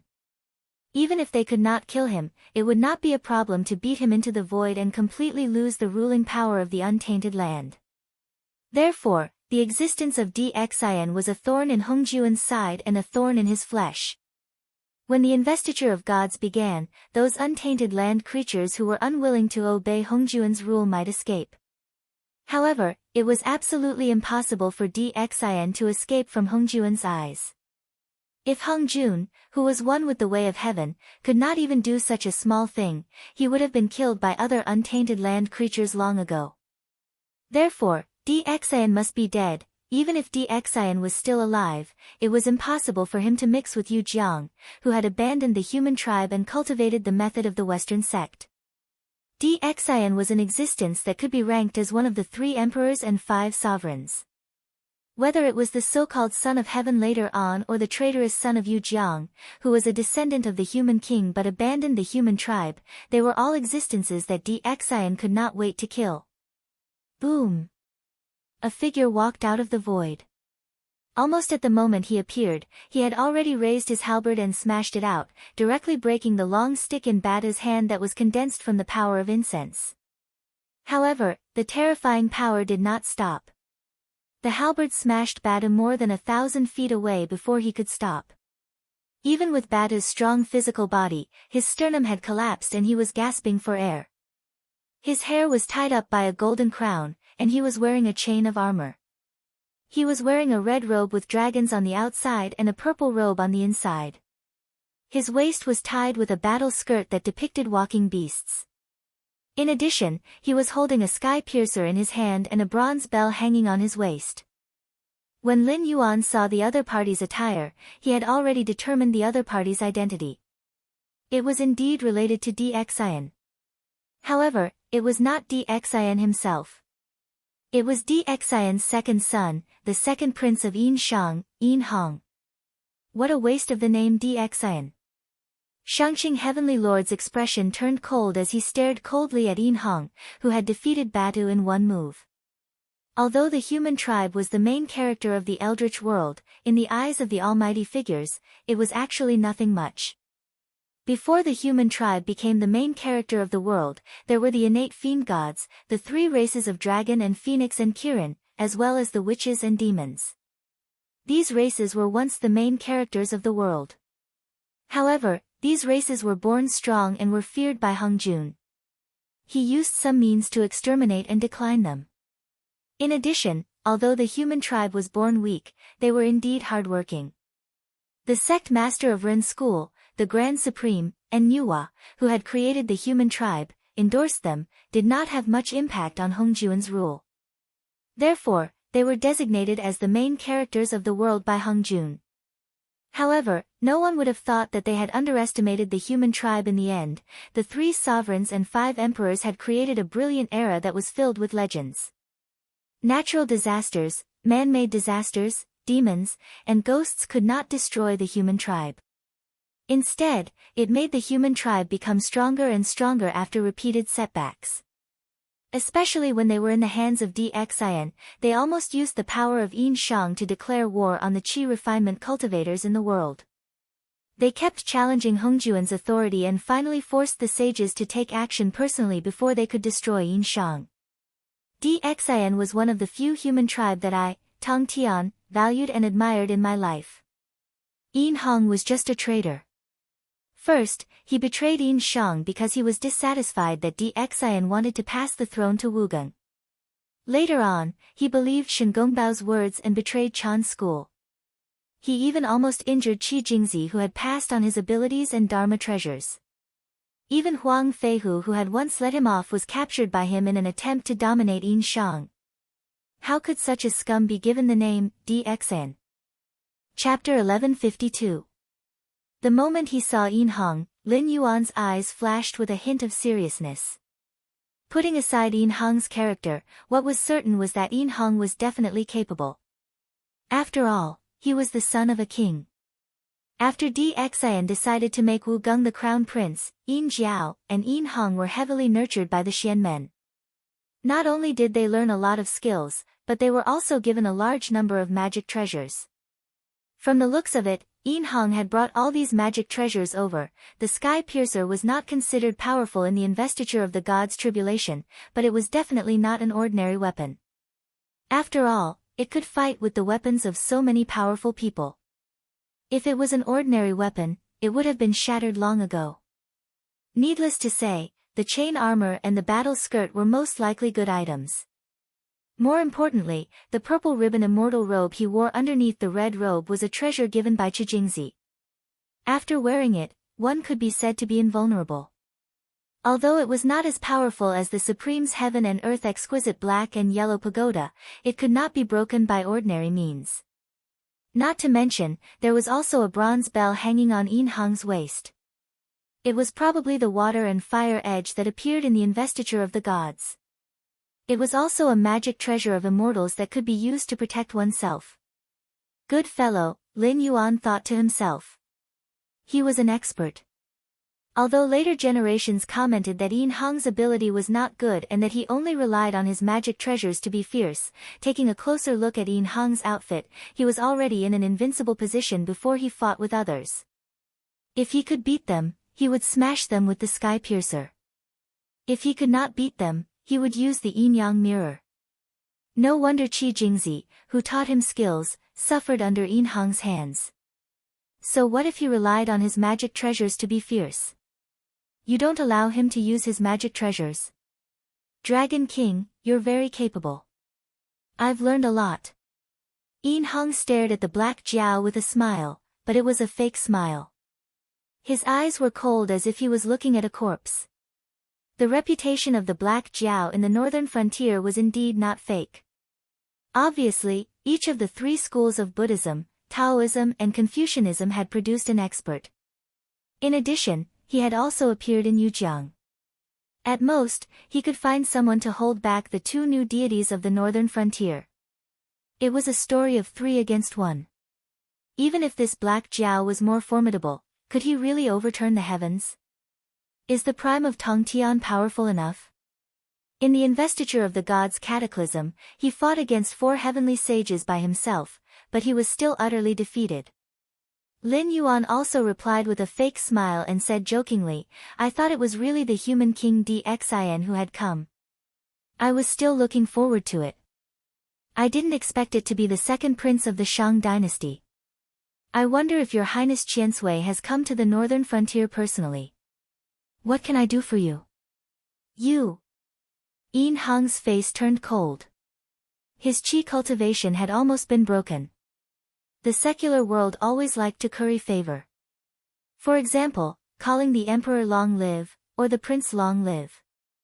Although these people could not live for 1,000 years, at least it sounded comfortable. It was also a very common method of flattery. But the problem was that such a title was not flattery in the cultivation world. It was pointing at the nose and scolding people. Although Yin Hong was not a daluo of the origin and could not live as long as the heaven and earth, he still had a certain cultivation.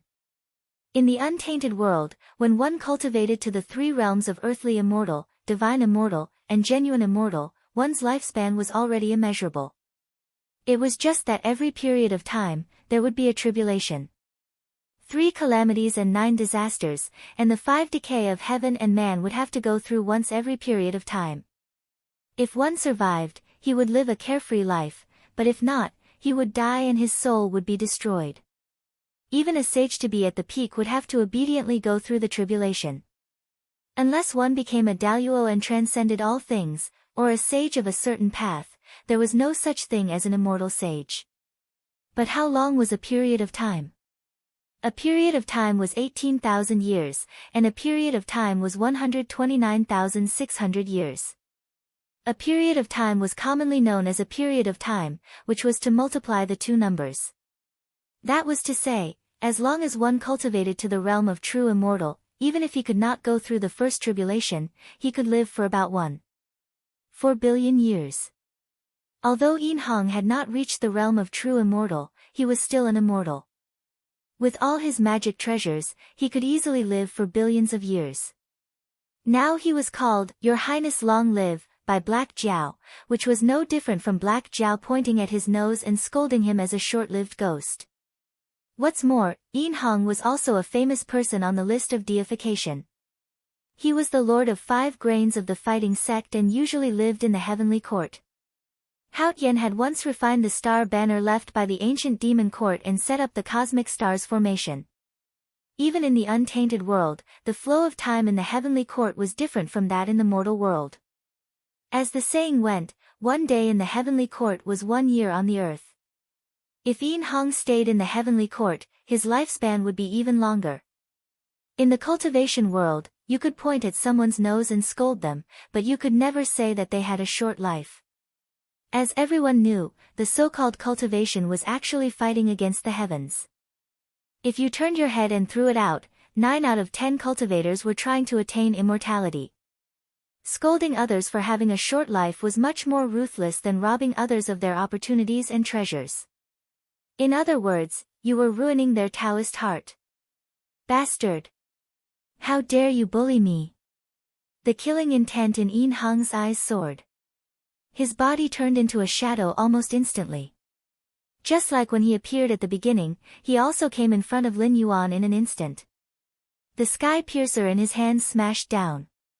His momentum was so strong that it was like a killing star had appeared. Go! Bu Xingzhou, who had been confronting Lin Yuan, saw the appearance of a strong helper, and his face was immediately filled with joy. He was originally worried that this fierce person who suddenly appeared would casually exchange a few words with the Black Jiao and then lead Yu Jiang away. However, he didn't expect that although the Black Jiao recognized the other party's identity, he didn't give the other party any face at all. Instead, he mocked him as soon as he opened his mouth. This caused the other party to not even have the chance to say the trash talk that he had prepared. He was provoked to the point that he directly attacked. However, even this mocking sentence made many people envious. Cultivation was easy to enter, but the Great Tao was difficult to achieve. This had never been an empty sentence. As for cultivation, as long as one didn't have a naturally terminated meridian and a physique that couldn't absorb the spirit qi of heaven and earth, one could casually obtain a cultivation method and complete the mortal evolution realm that was similar to a mortal martial artist. However, among these cultivators, those who could reach the airborne realm were considered geniuses. Those who could reach the Heaven Star Border realm and Kongming realm were even more rare. Although the Heavenly Gate Guardian's power was incomparably huge, this group of people was understaffed no matter what they did. They had to cultivate their power in the 7 empires. From this point alone, it could be seen how scarce the Heavenly Gate Guardian's members were. A lifespan of 1,000 years was actually not long. According to the increase in lifespan of the Tianwu world's cultivation realm, a Heaven Star Border realm cultivator would have a lifespan of at least 800 to 900 years or even 1,000 years. However, even so, it was already not bad if 1 out of 10,000 cultivators could reach the Heaven Star Border realm. To some people, 1,000 years was scolding them for having a short life. However, to others, it was difficult to pursue in their lifetime. Chapter 1153. Lin Yuan was slightly startled by Yin Hong's sudden outburst, and then he smiled with relief. His Highness Qian Sui was not a casual name. In the investiture of the gods, there was a scene where Yin Hong went down the mountain to recruit the 4 generals, and the 4 generals directly called Yin Hong His Highness Qian Sui. However, for Yin Hong who had just started cultivating at that time, His Highness Qian Sui was still a respectful name, not a curse. But now, after countless years of investiture of the gods, calling Yin Hong His Highness Qian Sui was really a curse for his short life. Besides, Yin Shang had perished, so how could Yin Hong still be a highness? But since he had said it, the Dragon King also cared about his reputation, so he would not change his words or make any explanation. To put it bluntly, it was, I am cursing you, so what? If the 2 traitors, Yin Hong and Yin Jiao, hadn't opened the gate of Zhaoge and led the army of Shiqi into the city, human Dao would have become popular in a few decades. At that time, the 3 sovereigns and 5 emperors, as well as Dxin and later Qin Huang and Han Wu, human Dao would be so prominent that even the way of heaven couldn't cover it. How could the untainted world be dominated by Hung Jun alone? Regardless of his identity as a human, Lin Yuan hated traitors the most in his life. If there was a chance, Lin Yuan really didn't intend to let any of them go. With a thought, four shadows of ancient long swords condensed around Lin Yuan, and a shocking evil spirit and murderous aura suddenly spread out. Yin Hong, who had attacked in anger, suddenly had a change in expression. He forcibly withdrew his sky piercer in midair, and his figure flashed hundreds of miles away. He stared at the four long sword phantoms around Lin Yuan with a face full of fear. This bastard doesn't care about martial virtues. The natives of the Tianwu world didn't recognize the four ancient swords, but how could Yin Hong not recognize them? Why did the sect of Jie dare to challenge the three sects of human, Chan, and Western at the same time, and fight against the four sages alone? This was because the prime of Tong Tian had mastered the four immortal slaying swords. Once he formed the immortal slaying sword array, even the six saints would have to avoid it. Although he could see that the four ancient swords around Black Jiao were not real, the problem was that he did not have the Tree of Seven Wonders or the exquisite pagoda to fight against the immortal slaying sword formation. After all, he was the son of the human king and had experienced a calamity. He had also served as the 5-grain star sovereign of the Heavenly Court's battle division for many years. He definitely did not lack battle experience. Therefore, he retreated almost instantly and stared at Black Jiao with a face full of fear. He could take a gamble, but the problem was that the yin-yang mirror had already been taken back by red essence. The fire and water edge and the 8 trigrams purple ribbon immortal robe on him were replicas that he had hired with his salary after becoming an official of the heavenly courts. They were naturally not as powerful as the original. Even if he used them, they could only withstand 2 ancient swords at most. The remaining 2 ancient swords were enough to kill him. Fortunately, there was still a reckless person who dared to make use of him to attack Black Jiao. It's time for you to test the power of the immortal slaying sword array for me. In an instant, Yin Hong's mind was full of thoughts.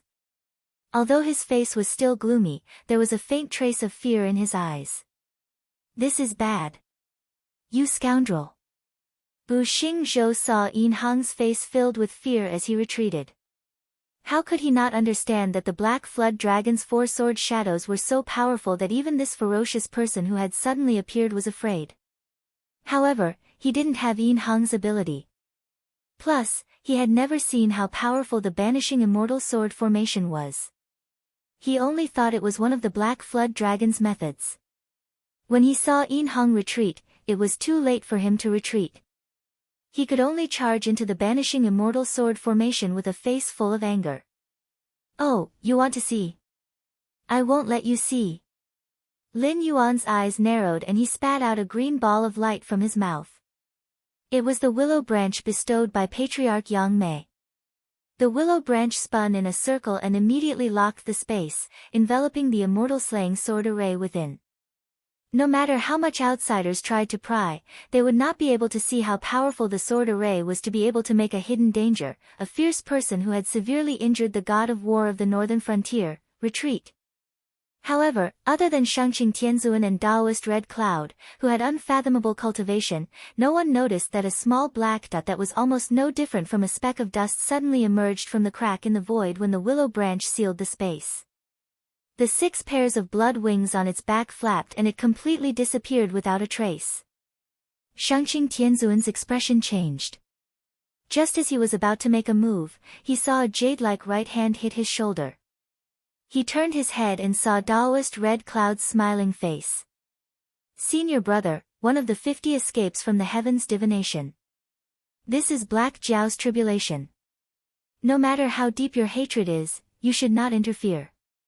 As Daoist Red Cloud spoke, the smile on his face became deeper and deeper. He whispered, if you want to change the heavens' design, call your original self here. Shangqing Tianzuan's movement paused slightly. Suddenly, he smiled and said, I was wrong. Thank you, junior brother, for your advice. Mosquito Daoran was also an expert who cultivated the great way of space. At his peak, he was even at the sage-to-be level. He was only 1 step away from Zenith Heaven. It was very reasonable for him to seize this opportunity to escape. Whether it was Shangqing Tianzuan, Daoist Red Cloud, or Lin Yuan, all of them should have thought of this. However, Lin Yuan still used the willow branch. Obviously, he had other plans. If Shangqing Tianzuan acted rashly, he might fall into the Black Jiao's trap. Ha ha ha, it's okay, it's okay. Daoist Red Cloud smiled meaningfully. He waved his hand as if he did not care and said, "We are all guests of the Purple Cloud Palace. You are also my senior brother. If you can help, I will naturally not refuse. Since senior brother has seen through it, I will not stay for long. I'm leaving." As soon as he finished speaking, Daoist Red Cloud dispersed into wisps of red mist and dissipated in front of Shangqing Tianzuan. Shangqing Tianzuan touched his head with a puzzled look in his eyes. He murmured, "Why do I feel that although I was not tricked by Black Jiao, I was tricked by Daoist Red Cloud?" After a while, Shangqing Tianzuan blushed and patted his head. He scolded, "Damn it. If it was not for Mosquito Daoren, that bastard, running in front of me, how could I lose my composure like this? I am so angry." Daoist Red Cloud and Shangqing Tianzuan had unknowingly fought once. However, it did not affect the battle between Lin Yuan and Yin Hong. When Yin Hong saw the phantoms of the four immortal slaying swords, he was a little scared.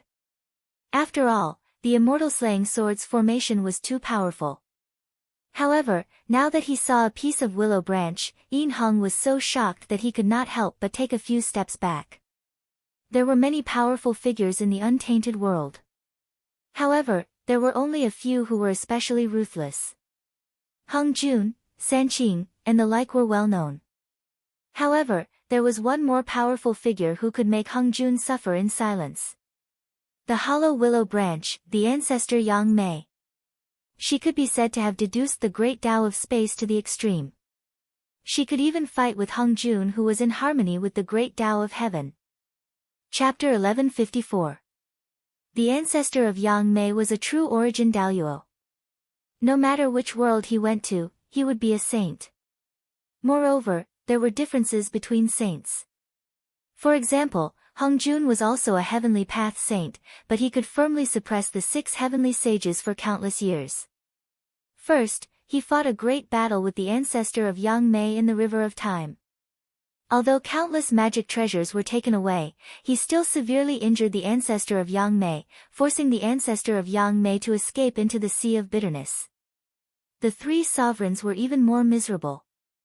They could only guard the fire cloud cave to barely ensure that they would not be killed by Hung Jun. Empress Pingxin was also suppressed in the netherworld, unable to interfere with the heavenly realm and the mortal realm. Even the authority of the underworld had been seized by various almighty figures. The ancestor of Yang Mei and the ancestor of Hung Jun were peerless ferocious figures at the top of the food chain no matter which world they were in.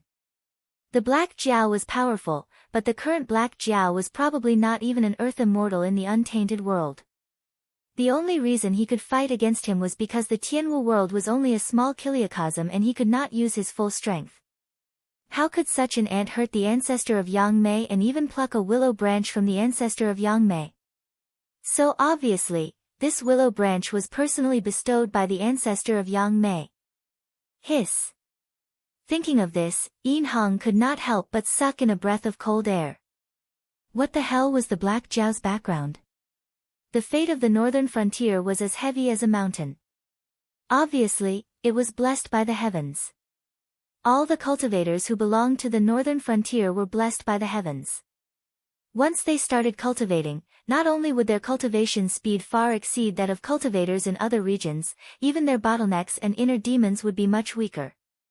Otherwise, the northern frontier would not have been able to cultivate such a terrifying army of cultivators in less than 3 years after its establishment. In addition, the sword shadow of the immortal slaying sword formation could not be summoned by just anyone. This guy might have some connection with sect leader Tong Tian. According to sect leader Tong Tian's personality of teaching without discrimination, the Black Dragon might be a disciple of the tribe of Jia, or even a disciple personally accepted by that person. In terms of seniority, he could be considered a second-generation disciple of the tribe of Jie. Then, shouldn't he have to call him martial uncle? Furthermore, he had a section of ancestor Yang Mei's willow branch. Whether it was capturing or controlling people, he was probably much more powerful than his master Qi Jingxi's school of Yin Yang. Was he still a human? Was there any law? Who was he? Grandson of the Yellow Emperor. Who was he? Son of Dxin. Even if two descendants of the human king were put together, they might not be as rich as the Black Jiao. The layman watched the show while the expert watched the skill. There was nothing more than this. Originally, Yin Hong was still full of anger. However, after seeing Lin Yuan's background, he suddenly did not want to take action. After all, the Black Jiao's background was really difficult to guess. Just by showing this willow branch, there were less than 5 people in the 4 seas of the untainted land who dared to clamor with Lin Yuan. A cold light flashed in Lin Yuan's blue and white eyes. He took back the willow branch again. The 4 ancient sword shadows floated beside him. Then, a pile of minced meat fell from the sky. When it fell to the ground, it had already become a pile of meat paste. No one would have thought that this pile of meat paste was a big shot at the level of a transcendent not long ago. Among the experts who spied on the northern frontier, the heterodox sects were still fine. The 3 sects of Buddhism, Taoism and Confucianism all sighed with regret. Good heavens, 3 transcendent experts came to the northern frontier to find trouble with the Black Jiao. In the end, they were all wiped out. Song Xuebuo was the one who died the most beautifully. At least his corpse was left intact. Look at the divine monk Kong Xiang. At this moment, only his head was left, which had nothing to do with holiness or mercy. Taoism's Buxing Zhou was even more miserable. He had become a pile of meat paste on the ground. It was estimated that he could not be picked up completely. The guardians of the heavenly gate, who were already few in number, were now in an even worse situation. The Buddhist, Taoist, and Confucian sects, who had to join forces to fight against the demon sect, would probably have a harder time in the future. More importantly, after this battle, who would dare to establish a sect in the territory of the northern region? The Black Jiao had already said that they would either split their sects into various aristocratic families and follow the rules of the northern frontier, or they would directly scram out of the Tianwu continent and establish their own sects on the islands of the Endless Sea. They would obediently become his overseas immortal sects. There were also some sects who relied on the fact that they had the support of the guards of the Heavenly Gate and refused to leave the Central Plains or the south of the Xinwu dynasty. They even took the opportunity to seize territory. It was obvious that they wanted to become feudal lords and compete with the northern frontier to see who would replace the Xinwu dynasty as the 7th dynasty. Now, everything was fine. There was no more suspense. Not leaving. You can try if you don't want to leave. Many cultivation forces began to have ideas about the Yingtian temple. After all, everyone knew that the Yingtian temple had been lacking in manpower for so many years. Its strength was at most at the upper level of a second-rate force. Now, it had even offended the Black Jiao of the northern frontier. Even the Immortal Supreme, who was the only one who could shoulder the responsibility after the founder of the sect, was chopped into a pile of meat by the Black Jiao. Didn't this mean that the Yingtian temple was now a piece of fat meat that anyone could take a bite out of? Whether it was the forces that had already decided to disband their sects and split them into aristocratic families or the forces that continued to be stubborn and insisted on competing with the northern frontier for the position of overlord, at this moment, they had already begun to mobilize their forces and were ready to eat the fat meat that was the Yingtian temple. Whether it was to form a good relationship with the northern frontier or to occupy this territory for themselves, the prerequisite was to destroy the Yingtian temple. The phantoms of the 4 immortal swords returned to their positions. Lin Yuan did not even look at Yin Hong and Yu Jiang. He only squinted his eyes and sized up the severing thunder branch. The severing thunder branch was indeed a good treasure. However, it had been refined by Buxing Zhou for many years and was completely tied to the fate of the Yingtian temple. If the Yingtian temple became stronger and stronger, the severing thunder branch would also become stronger and stronger. However, if the Yingtian temple was destroyed, the severing thunder branch could only collapse on its own and become a useless pitch-black wooden stick. It might even turn into powder. What a pity. Lin Yuan said with some regret. Although he did not rely on the enhancement of magic treasures, he would not refuse if there was a magic treasure that could be used. The Severing Thunder Branch was a magic treasure that was quite compatible with him. Summoning the wind and summoning the rain was originally the signature skill of the dragon race. In addition, the Severing Thunder Branch could be enhanced in thunderstorms. It could be said that with this treasure, Lin Yuan could create a battlefield where he could become stronger and stronger at any time. Unfortunately, the Dragon King was such a demon who meant what he said. If he said that he would not give any sex a place to survive, then he would not change his words. Moreover, he had previously said that he would destroy the entire Yingtian temple. Is it possible for Lin Yuan to slap his own face? That was obviously impossible. After sighing with emotion, Lin Yuan turned his gaze to Yin Hong and said with a smile, "Your Highness Qian Sui, why did you retreat? Since you have made up your mind to cause trouble for the northern frontier, then, continue." Chapter 1155. Ha! Yin Hong laughed coldly. He waved the halberd in his hand and said in a deep voice, "I have experienced Dragon King's strength. However, is the Dragon King sure that he wants to shed all pretenses of cordiality at this time? Even if the Dragon King wins today's battle, he will need more than 10 years to recuperate. Don't let others take advantage of us." When he finished speaking, many spectators felt their faces twitch. Similarly, Yin Hong did not want to clash head-on with Lin Yuan. However, Yin Hong's level was clearly much higher than that of Yu Jiang and Bu Xingzhou. It was still an unsolved mystery how strong the Black Jiao was when he became serious. Furthermore, the methods of Yin Hong and Yu Jiang, two top-notch experts whose identities were unknown, could not be predicted.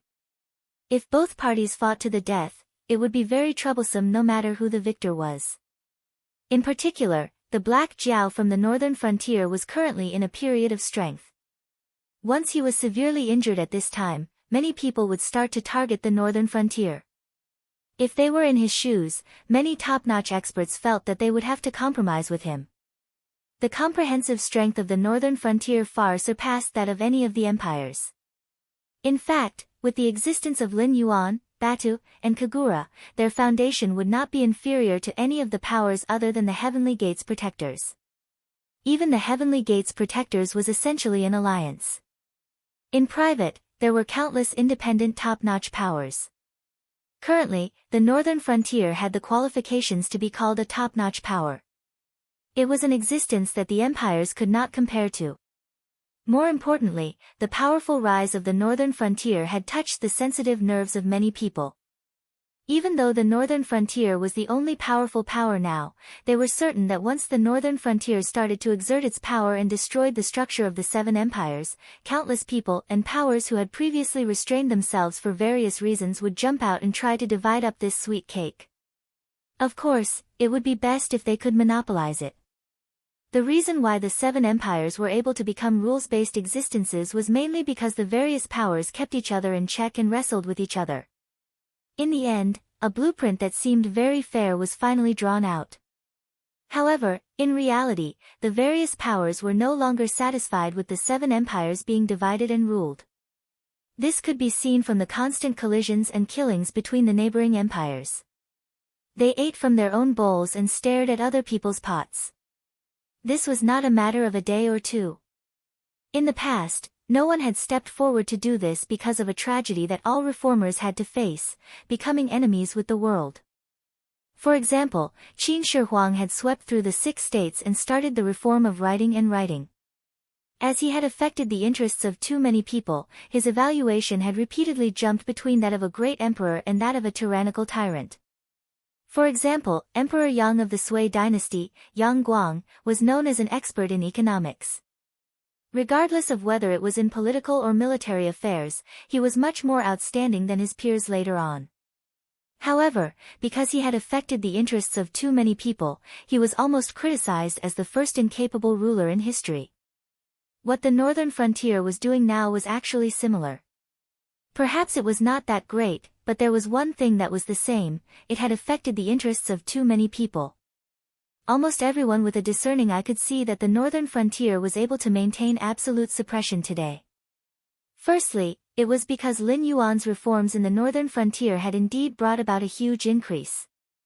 For example, the nationalization of land directly cut off the roots of the aristocratic families, the opening of the Northern Frontier Academy, and the destruction of the sect's rice bowls. If one only talked about it, perhaps anyone could do it. However, if one really did it, one would have to pay a huge price.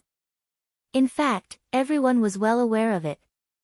Not to mention the counterattacks from the sects and aristocratic families, and the hostility from the other dynasties, the investment in the northern frontier alone had reached a terrifying astronomical figure. Even though the northern frontier had the Northern Territory Chamber of Commerce, which was a gold-swallowing beast that even the Heavenly Gate formation was envious of, the northern frontier could still be described as poor. The teachers and students of the Northern Frontier Academy, as well as the officials and soldiers of the various government offices and army in the Northern Frontier, were all supported by the Northern Frontier. This was not something that the other dynasties could compare with by giving out salaries. This was because no dynasty dared to say that all the cultivators or good seedlings who had the intention to cultivate under their rule would be provided by them as long as they were willing to cooperate. In less than 3 years, the resources invested in the northern frontier were enough to support 2 first-rate sects and still be rich. But then again, was this policy of the northern frontier wrong? Obviously not. Looking at the current northern frontier, there was an endless stream of talents in all aspects. Even if there were no suitable talents locally, there would be an endless stream of talented people from other dynasties coming to seek refuge. Even some of the sects and aristocratic families that were said to be sworn enemies of the northern frontier had secretly sent many people to the northern frontier to take up positions. Moreover, they did their best and did not hide their incompetence at all. To these aristocratic families and sects, this was actually considered a basic operation. After all, they also needed to survive, especially when chaos was about to arrive. It was even more necessary to place bets separately. No one dared to say that the person they chose would definitely win.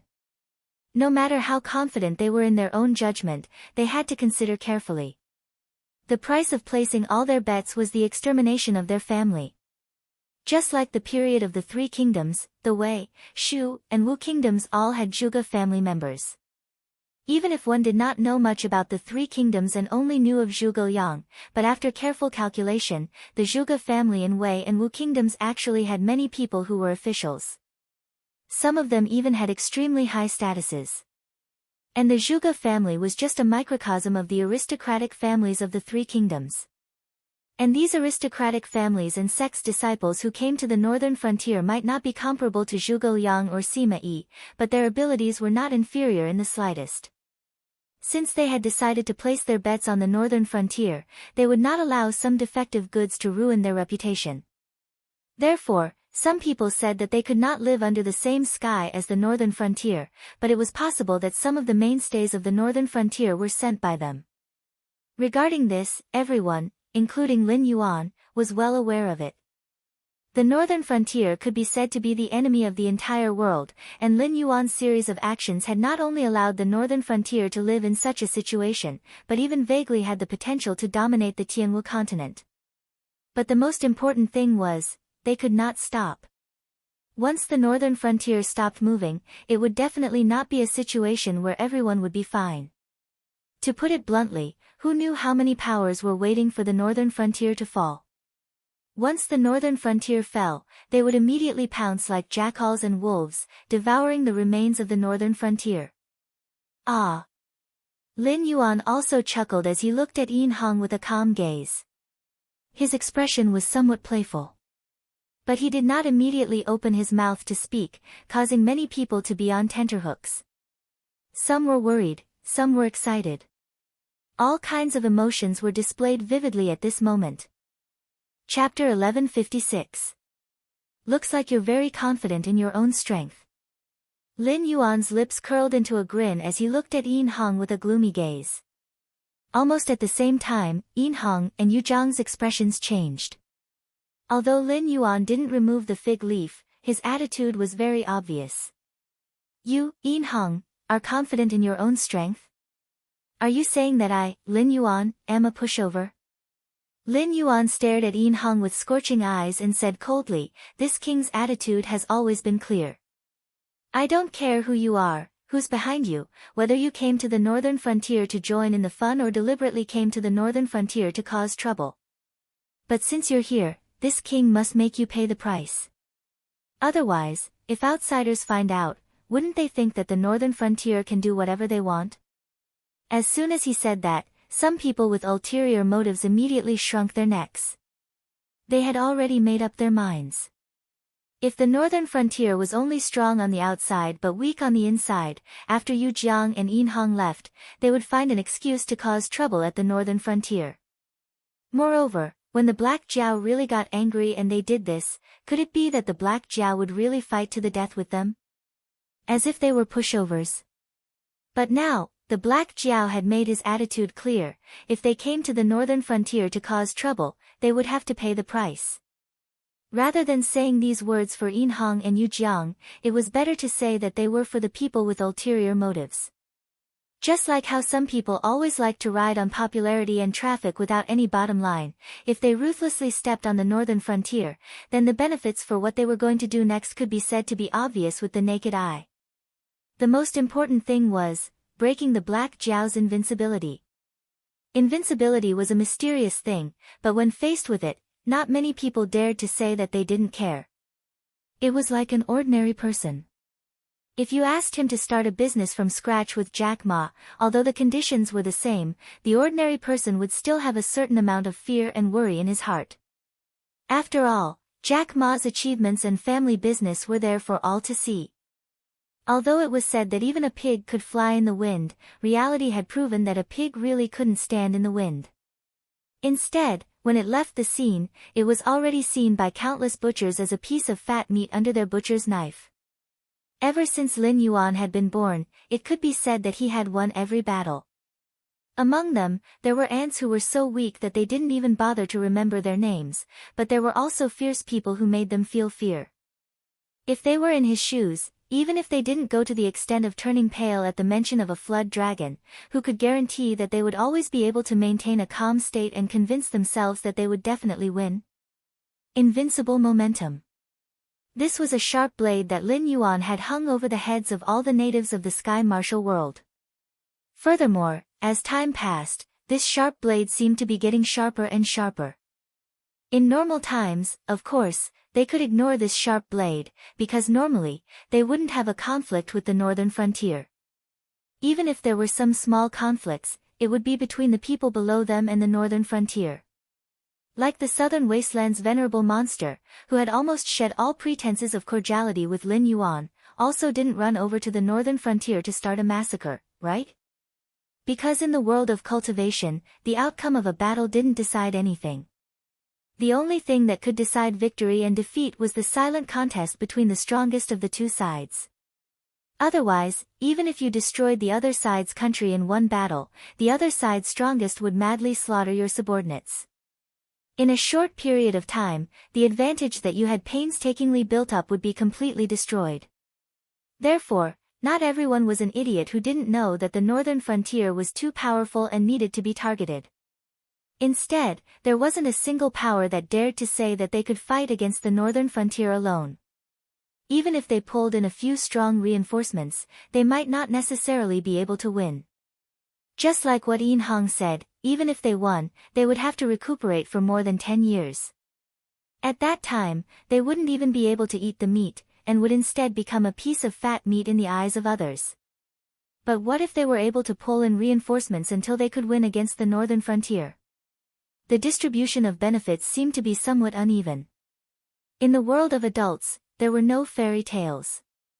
Only benefits were the eternal and unchanging theme. If you pulled in a large group of people to fight against the northern frontier, you might not necessarily be able to win, then why couldn't the other side directly join forces with the northern frontier to eat you up? In the face of enough benefits, human nature was as fragile as a bubble that could be easily popped. Just like in the spring and autumn period and the warring states period, the 6 states joined forces to attack the Qin dynasty. It seemed to be a great show of force, and they forced the great Qin dynasty into a desperate situation. However, in the end, because of the uneven distribution of benefits, they parted on bad terms. As a result, the alliance became a joke. The Qin dynasty, which was forced into a desperate situation, became the ruler of the world from the Qin clan, which couldn't even be considered the Qin dynasty, and the first emperor appeared. In every chaotic era, it could be said that there were many talented people. Whether it was generals or strategists, just randomly picking out a famous one, almost all of them had the foresight of the era. Some of the ancient systems were still used in Lin Yuan's era. Were these people fools? Couldn't they see the principles behind it? No, they could see it, but they still wanted to fight for their own or their own country's benefits. They didn't even hesitate to draw their swords against their allies. The current northern frontier was just like the Qin dynasty. It clearly had the power to surpass any dynasty, but if it followed the planned strategy of the northern frontier, it would instantly go from being the most threatening existence to being the least threatening existence. More importantly, now, no dynasty was willing to go head-to-head with the northern frontier, because they would pay a price that they couldn't bear. Instead, it would let the other dynasties take advantage of it. As long as the northern frontier could maintain its strength, no power would dare to start a war with the northern frontier. Yin Hong and Yu Jiang looked at each other. Then, Yin Hong suddenly raised the sky piercer in his hand. Just as he was about to activate his divine power, he suddenly paused and looked in the direction of Kagura in shock. This was because he suddenly realized that there was an existence in the northern frontier that overlapped with his priesthood.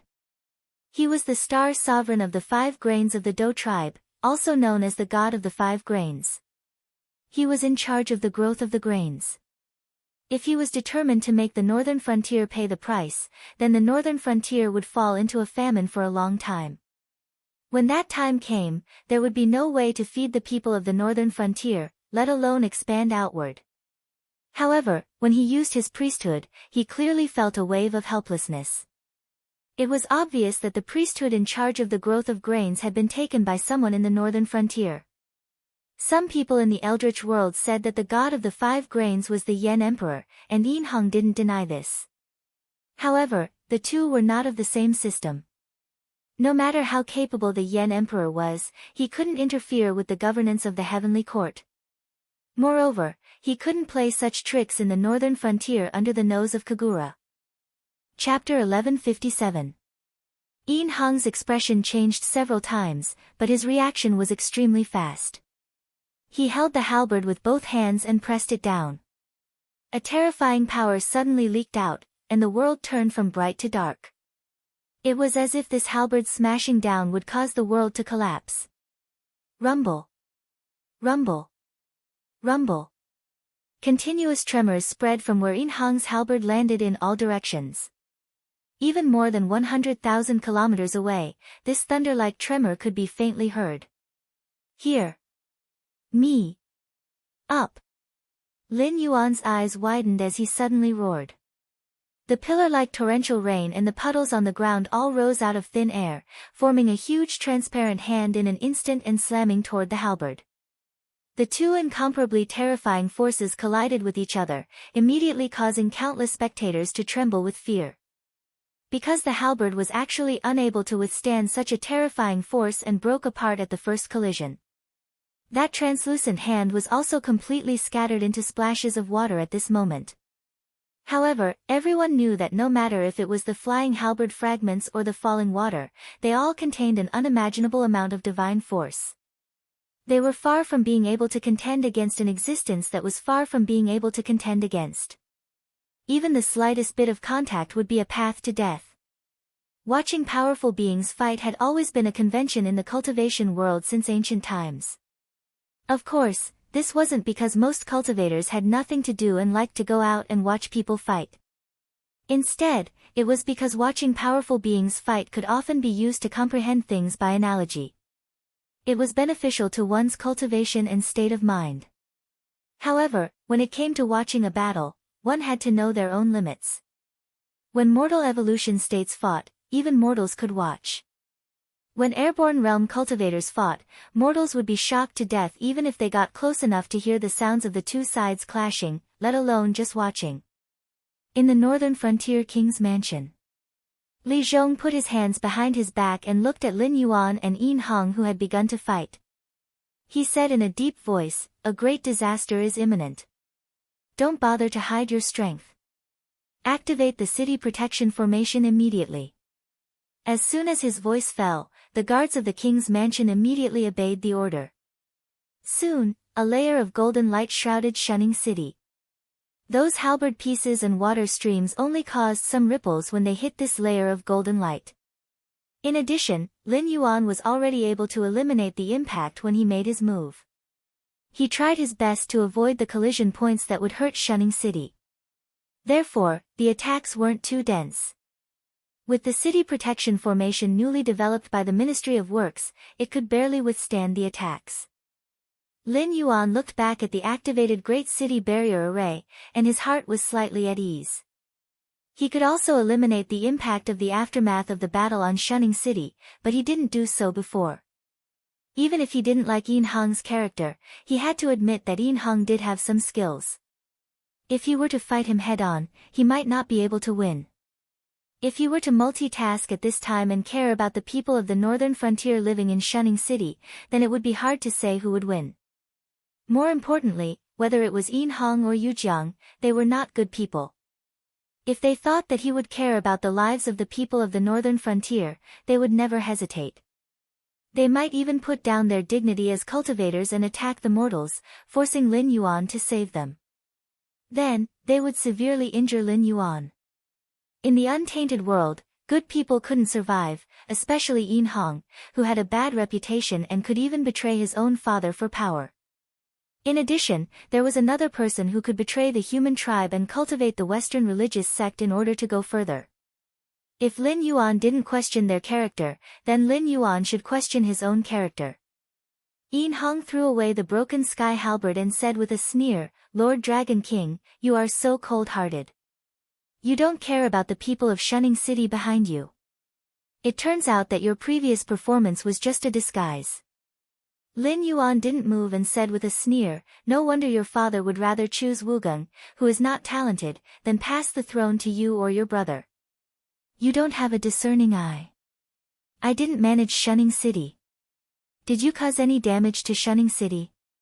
Can you scare the people in the city to death?" Yin Hong's face twitched slightly and his eyes became bloodshot. At first glance, they looked like a pair of scarlet eyes. When Lin Yuan called him His Highness Qian Sui before, he only took it as an ordinary insult. Although the lifespan of a cultivator is generally not short, only a very small number of people who hide in their homes and cultivate on their own land can live to the end of their lives. Moreover, they must be very lucky and never encounter outsiders who come to find trouble. Most of the cultivators either die in the hands of other cultivators or under the claws and teeth of demon beasts.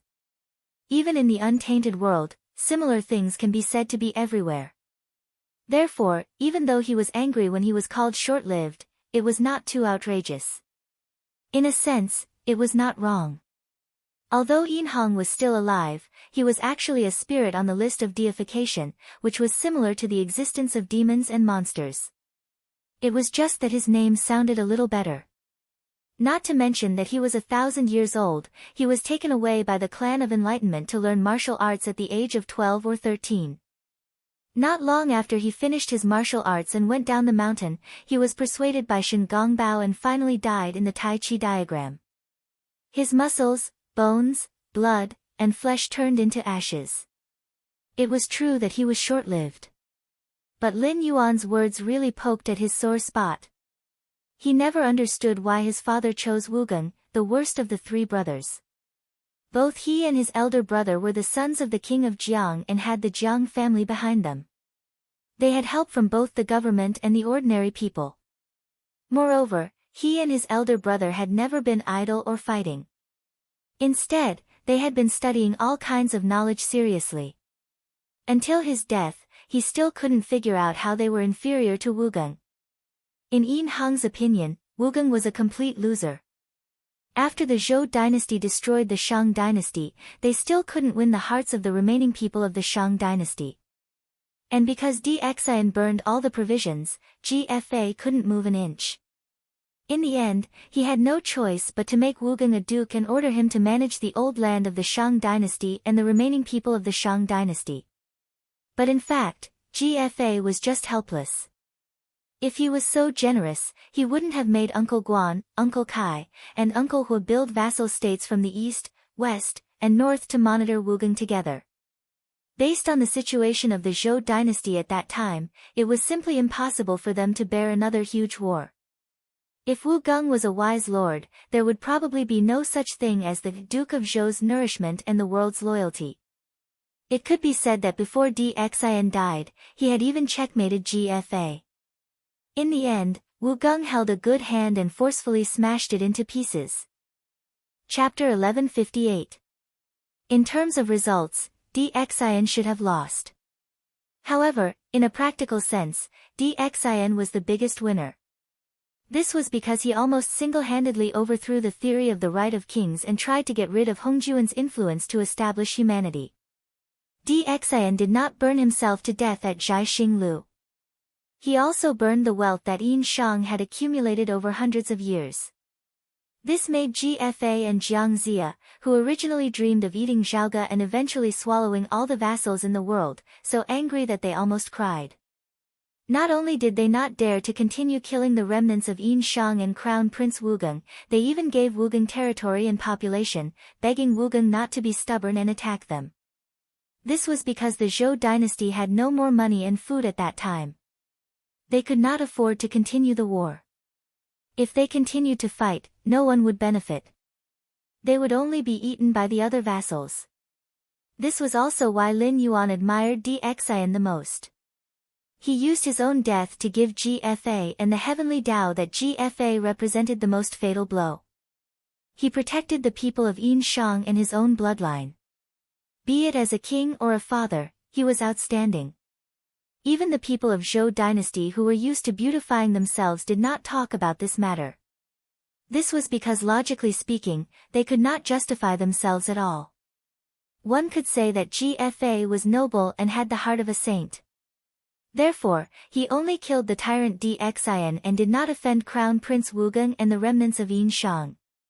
However, how could one explain that GFA consecutively ordered 3 of his brothers to spy on Wu Geng near his territory? These 3 brothers were not small characters. Whether it was money, land, or troops, they were all of high standards. In the 4th year after the fall of Yin Shang, GFA suddenly died. His 13-year-old son, Zhou Qinwang, ascended the throne. Then, his 3 brothers who were spying on Wu Geng directly joined forces with Wu Geng and caused the rebellion of the 3 eunuchs. They almost destroyed the Zhou dynasty. At the same time, Dxin's move also shattered GFA's dream of becoming an emperor. This was because he could not allow a person controlled by Hongjun to become the ancestor of the human Tao. That would be blasphemy to the human race and irresponsible to his descendants. Therefore, destroying the star-picking tower was also an important factor in shattering GFA's dreams of becoming an emperor. With the help of the Ren sect and the Chan sect, GFA could have swept away all the vassals. However, due to Dxin's counterattack, he had to call a truce. Not only did he let go of Wu Geng and the remnants of the Shang dynasty, but he also had to divide the territories he had snatched to the other vassals. Even he only had the rights of rights, music, and conquest. He was still one of the vassals, but he had only overthrown his superior. Therefore, he did not dare to call himself an emperor, nor could he call himself an emperor because he did not deserve it. Dxin's death had also planted a seed in the hearts of the Zhou dynasty's vassals. That was, divine authority was not unshakable. So what if GFA has Hongjun, Ren school, and Chan school behind him? With the mountains and rivers of the Shang dynasty and the fate of the Shang dynasty, the heavenly Tao could not touch the human supremacy. Without the existence of traitors like Weizi, Baigan, and Yin Hong, even if GFA and Jiang Zia starved to death outside Zhaoge city, it would not affect Dxin to be the human king. The marquises and kings of the Zhou dynasty did not see how supreme the heavenly Tao was. They did not see how the immortals moved mountains and filled the seas. They saw how Dxin fought against the heavenly Tao and the immortals with his mortal body. He could even turn his hand into clouds and rain. What they saw was the terror and methods of the supreme human being. The Zhou dynasty indeed had a history of nearly 800 years. However, it was inhumane because all the Zhou dynasty's vassals were constantly enfeoffing their territories. Although those vassals were vassals of the Zhou dynasty in name, they had actually become a country within a country. They did not even bother to listen to the orders of the Zhou dynasty. During GFA's era, the Zhou dynasty's territory was still large. Even if the rebellion of the three eunuchs broke out, the Zhou dynasty had enough power to quell the rebellion. However, after 800 years, did the Zhou dynasty still have any territory to enfeoff? When those spring and autumn overlords were fighting for the world, the Zhou dynasty was not yet extinct. Moreover, it could be counted as a national throne. After the end of the spring and autumn warring states period, the Qin dynasty completed the unification of the land. The Han dynasty completed the unification of the mind. No matter how bad the later dynasties were, no matter how muddle-headed the kings were, they could be said to be second only to one person and above tens of thousands of people. Moreover, once the situation of the vassals seizing territories appeared, they would not continue the national throne. It was only when the spring and autumn warring states period could no longer be enfeoffed that a chaotic era like the spring and autumn warring states period broke out. If Hung Jun was said to be a strange man who suppressed the three Taoists of heaven, earth, and man by himself. In that case, Dxian was a king who was not inferior to Hung Jun in the slightest. In fact, he was even superior to Hung Jun. Wu Geng had a good hand that his father had left for him. No matter how he played, he would not be defeated and killed. Even if he had to die, he could directly drag GFA and the Zhou royal family to perish together. Others might even think highly of him. In the end, a rebellion of the three eunuchs broke out. It was a strong start but weak finish. It made Zhou Gongdan, a powerful minister, leave a good name in history. It was a model for the future ministers who tried to overthrow the emperor to learn from. Especially Yin Heng and Yin Jiao, who had already been conferred as gods, when they saw Wu Geng's performance in the heavenly court. They were so angry that they wanted to tear Wu Geng apart. They really couldn't understand why their father, who was obviously a man with outstanding foresight and deep schemes, would fail so badly in choosing an heir. He didn't choose between the two outstanding sons, and insisted on choosing the most useless one.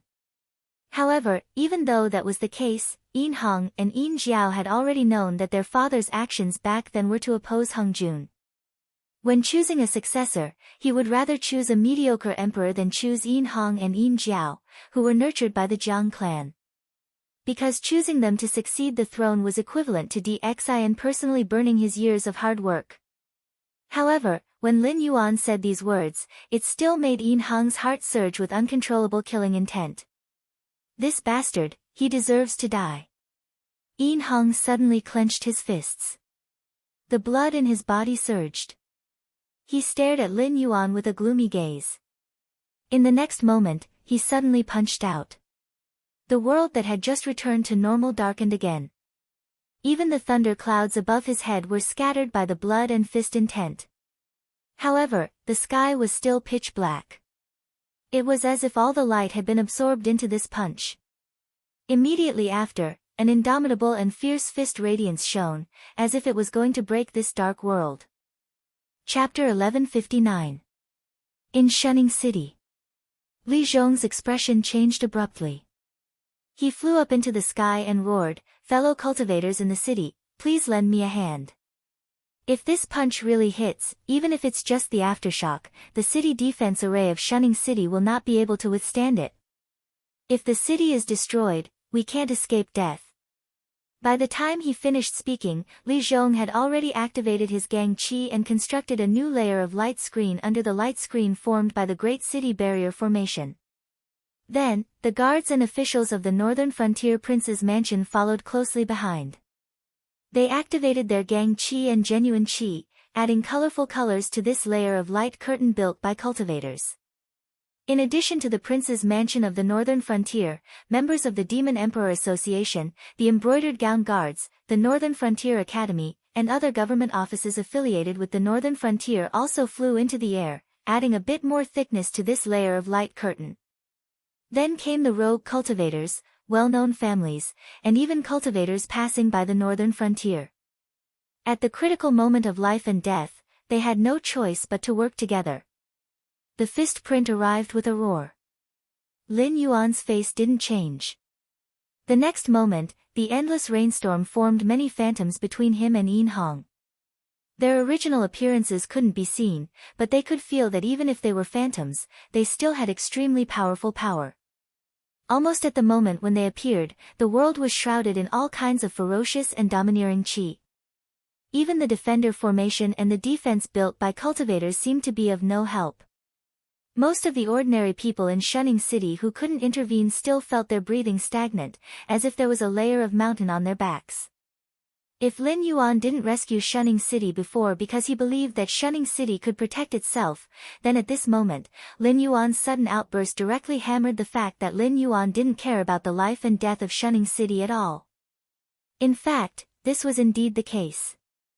Lin Yuan boasted that he was not a good person, let alone a Virgin Mary. When he had the ability, he didn't mind turning the northern frontier into a fair and just place, allowing those who were depressed in other places to develop their ambitions in the northern frontier. He would also change the policies so that the ordinary people in the northern frontier could live a good life with enough to eat and warm clothes, be well off, and even have the ability to let their own bloodline advance towards the world of cultivation. But when one's ability was insufficient, what righteousness? What reputation? What persona? Everything can be discarded. There were always people who liked to talk about Lin Yuan's identity as a demon beast. Even though Lin Yuan had made reforms time and time again, allowing those who were willing to trade their hands for a better life in the northern frontier to live a better life, there were also people who slandered him, saying that Lin Yuan was just a demon beast. How could he have a heart of compassion? Then, they openly blamed everything that Lin Yuan had done on Li Zhong, the king of the northern frontier. Anyway, in their eyes, the only thing worth worrying about in the northern frontier was Lin Yuan. No matter how good Li Zhong's reputation was, he was just a puppet in Lin Yuan's hands. If they were the ones to blame Lin Yuan, they could also make Li Zhong a good puppet. But even these people didn't know that when it came to personal safety, Lin Yuan's actions were even crueler and more heartless than the demon beasts they had previously claimed. Shunning City was conquered. Rebuilt. People in the northern frontier were all dead. Again. But to take Lin Yuan's life? Sorry, before he returned to the world where he had lived in his previous life and took revenge with his own hands, he couldn't swallow this anger. The fist whistled through the air and shattered the phantoms of the fiend gods. A large amount of water splashed onto the Grand Barrier Array. In an instant, ripples appeared on the Grand Barrier Array. After that, the light barrier formed by the Grand Barrier Array dimmed down. It seemed that it wouldn't be long before it collapsed completely. The rumbling sounds were incessant. With the continuous bombardment of the Great Defensive Formation, the residents of Shunning City, who were already having difficulty breathing, suddenly spat out mouthfuls of blood. Some elderly people simply couldn't bear such pressure and died on the spot. Among them, there were many young children and weak people who were sick. Yin Hong, today you killed my people in the northern frontier. In the future, this king will reward you handsomely. Lin Yuan's eyes trembled slightly, and he said in a cold voice, when this king comes to the untainted land, I will go to the heavenly court to find the list of deification. I will erase your name, scatter your soul, and let you disappear in the river of time. Even if the chaos is reborn and all things are reborn, this king will find you again and kill you hundreds, thousands, and tens of thousands of times until your origin is completely obliterated. The golden crown on Yin Hong's head had been completely shattered, but his black hair was raised upwards, like a great demon roaring in the world. He grinned at Lin Yuan and sneered, that's only if you have the life to live until that day, you bastard. The phantoms of gods and demons were smashed one after another. When the fist print arrived in front of Lin Yuan, it was still as strong as before, as if it had infinite power and would not stop until it completely smashed Lin Yuan. Many of the dissipating fists also smashed onto the defensive formation of Shunning City. Finally, the defensive formation, which was already overwhelmed by the fists, couldn't hold on any longer. With a series of cracking noises, the defensive formation completely collapsed. The rest of the fist light smashed on the defense formed by the cultivators. Suddenly, countless cultivators in the airborne realm and the heavenly gang realm were sent flying by the terrifying power. Screams of pain could be heard everywhere. However, at this moment, no one would investigate in detail. No one knew how many people had died under this punch. Even the cultivators who were lucky enough to survive lay in the ruins without making a sound. It was obvious that they couldn't even get up. Because under such a situation, there was no point in playing dead at all. So what if they could play it well? When the fist light fell, as long as they were within the attack range, they would be directly smashed into meat paste. As long as they still had the strength to fight, they would definitely go up and continue to strengthen this layer of defense. Pfft! Li Zhong, who was in the lead, opened his mouth and spat out a mouthful of blood. His face was frighteningly pale. Li Xian stood in the air not far away from Li Zhong. The aura on his body was even more dispirited. He was actually beaten down by this punch. Seeing this, Li Zhong also sighed slightly. Li Xian had been blessed by the heavens ever since he came to the northern frontier. Since he was also an official of the northern frontier, he had been blessed by the luck of the northern frontier. Coupled with his own talent, he was not weak at all. In a short time, he directly rushed to the 6th level of the Void Realm. Such a cultivation advancement was not only in other places, but also in the northern frontier, where cultivation was generally not low. However, this time, Li Xian was beaten down by more than one level. Li Xian's cultivation was still at the 2nd level of the Void Realm, which was considered to be his solid foundation. Moreover, since this punch had caused his cultivation to fall, it had definitely injured his foundation as well. If he didn't recuperate for a few years, not to mention improving his cultivation might even continue to regress, and he might even become a complete cripple. Chapter 1160. Surge of Wind and Thunder. When the fist seal was almost in front of Lin Yuan roared furiously. The lightning armor attached to his flood dragon roared out at this moment and turned into a lifelike lightning dragon. It crashed into the fist seal in front of him. Almost instantly, the lightning dragon was smashed into pieces by the fist seal. However, the fist seal was also at the end of its flight. When the lightning dragon was completely torn apart, the fist seal was already so blurry that it could not be seen clearly. When it landed on Lin Yuan's body, the damage it caused was not worth mentioning. It only pushed Lin Yuan back 3 meters. It no longer had the violent aura that wanted to tear Lin Yuan apart. This. Yin Hang's eyes narrowed as he looked at Lin Yuan in disbelief. For a moment, he seemed to have lost the ability to speak. That fist, that was the fist intent his father had left for him. It was also the only thing his father had left for him. He had studied it for countless years, but he could not even comprehend a trace of its true meaning. More importantly, that fist contained the human king's aura that belonged only to Xian. That was Xian's will that pressed forward courageously, ferociously, and firmly believed that man can conquer the heavens. That was the human king's will that surpassed the 3 sovereigns and 5 emperors, or even surpassed them. He had broken the aristocratic class and the theory of divine authority. He would rather destroy his country to protect the land of Yan Huang and not let the other races touch it. He had spent his entire life to make man stand above all things. He did not hesitate to fight against chi refinement cultivators, immortals, and primordial creatures. He had fought until his country was destroyed and his family abandoned him. After that, he still wanted to deal a fatal blow to the puppet emperor supported by Hung Jun. How could this be possible? The fist aura could be broken. With a certain level of cultivation, it could be easily done. However, when the human king's will was imprinted, even a saint would have to temporarily avoid it. The fact that this Black Jiao could withstand the human king's will could only mean that the Black Jiao also possessed the human king's will or something similar. You're done attacking. Now, it's my turn. Lin Yuan raised his head and hissed as his blue-white eyes flashed with cold killing intent. Retreat quickly. However, Yin Heng's expression changed. He shouted and pushed Yu Jiang forward with a flip of his hand while he retreated explosively. At this point, so what if he hated Lin Yuan to the core? The other party could even withstand the will of a human king. He was not in existence on the same level as him. If he continued to fight with Lin Yuan, he would only be asking for humiliation. How could he give up his life here? Yu Jiang was still trying to figure out Yin Heng's punch, so he didn't come back to his senses. By the time the words retreat quickly woke him up, he had already been pushed back more than 30 meters by Yin Heng. When he looked up, he saw the 4 immortal exterminating swords coming at him. Bastard, Ru and dares to harm me. Yu Jiang's face turned cold. He opened his mouth and roared. Xian was actually a descendant of the Yellow Emperor. However, compared to the other descendants of the Yellow Emperor, his seniority was much lower.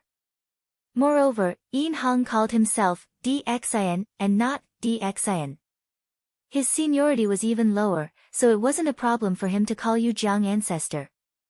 However, at the critical moment, this descendant of his actually pushed him out to block the attack without hesitation.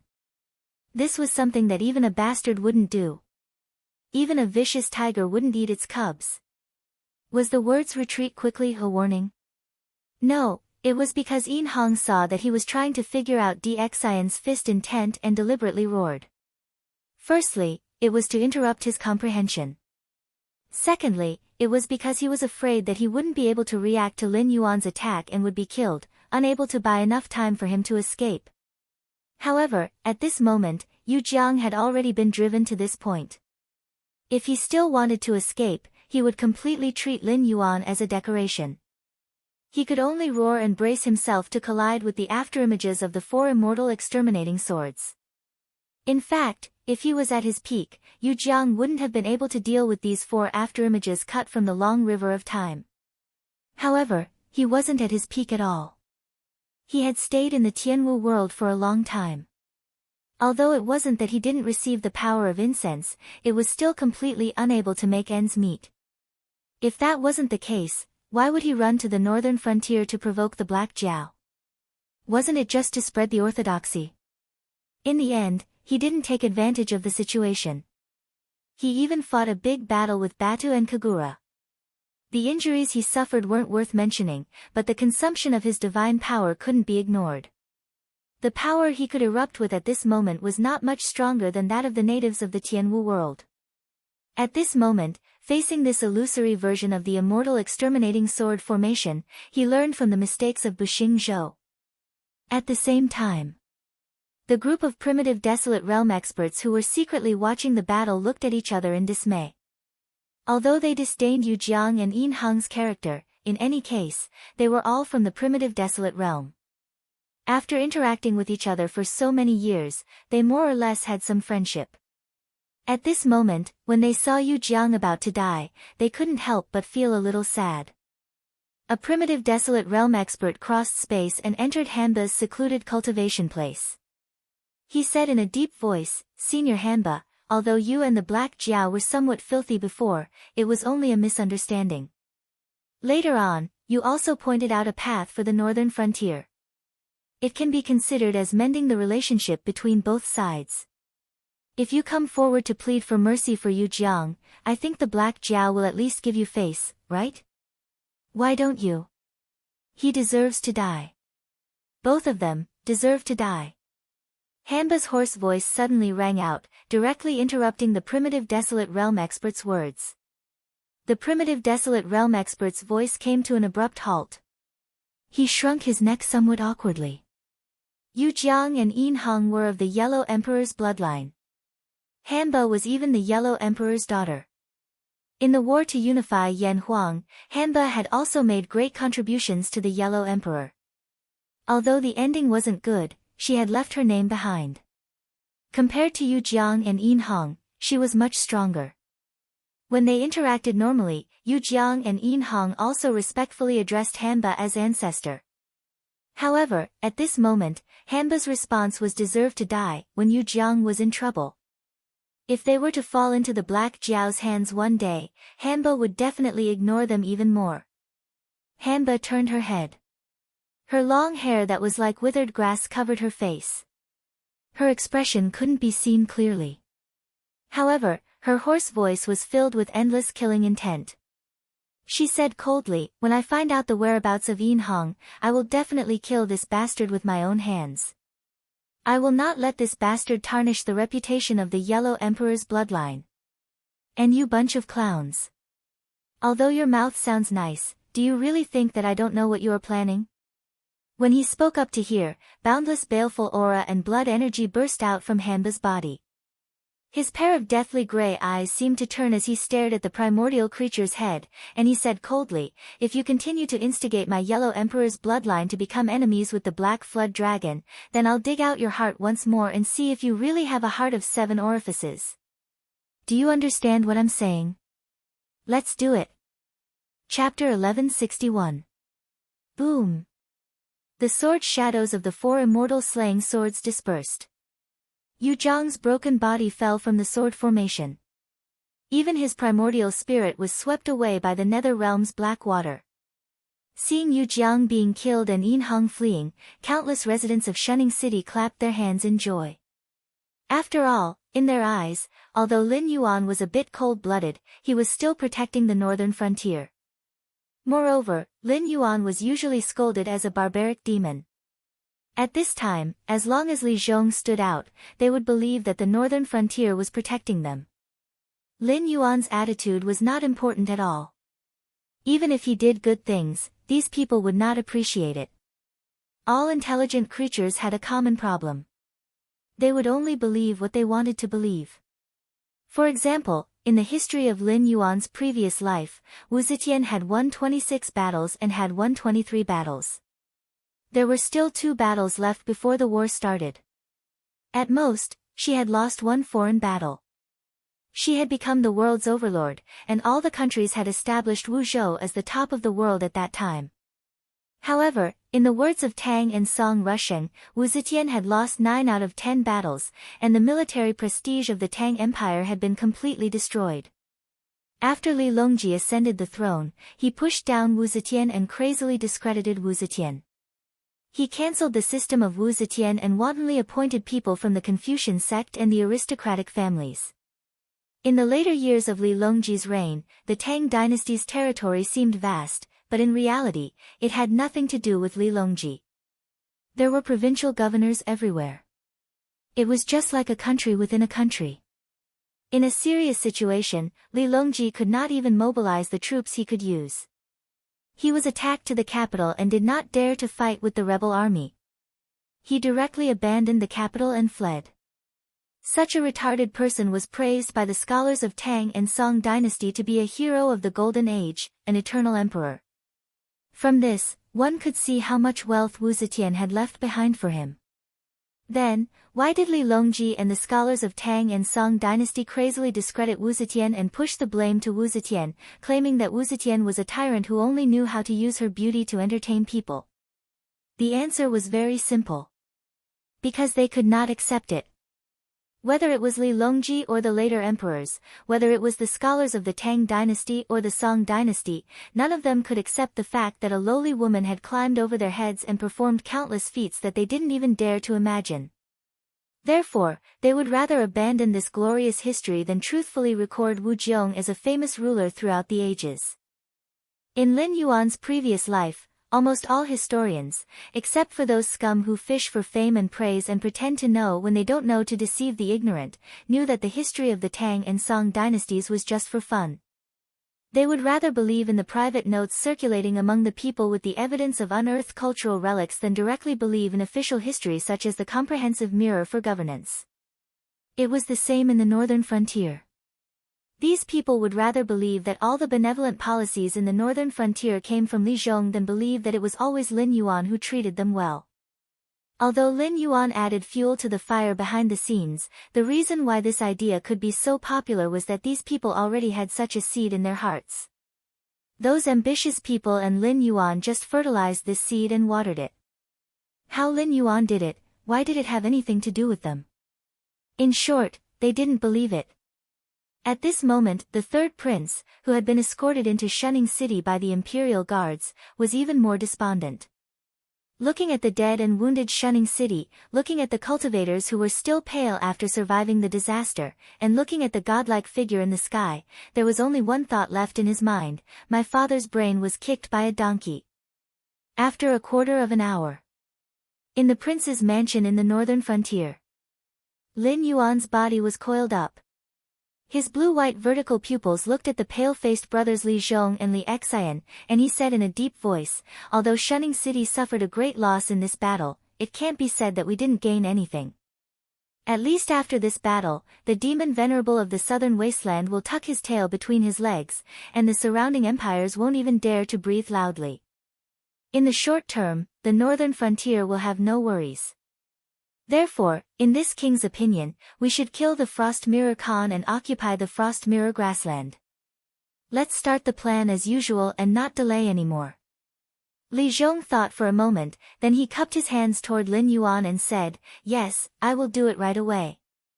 Then, Lin Yuan's gaze fell on Li Xian as he said with a smile, this drop in realm is your calamity, but it is also your opportunity. If you can cross this hurdle, your future achievements will be limitless. Even if you can't compare to your elder brother, you will definitely not be trapped in the void realm like a mediocre person and not be able to find the way for a lifetime. Yes. Li Xian's aura was still weak, but he still cupped his hands and replied in a deep voice. Lin Yuan gently swayed his dragon tail and said indifferently, all right, I know you're feeling uncomfortable and can't take this lying down. Therefore, this king grants you an indefinite leave. You can go to Mount Shaoyi or go to the academies of the other empires. This king will take care of everything for you. What do you think? When you come back, you'll be promoted from the commander of the embroidered uniform guards to the governor of the embroidered uniform guards. You'll be in complete control of the embroidered uniform guards in the northern frontier. Those spies outside will also be under your command. What do you think?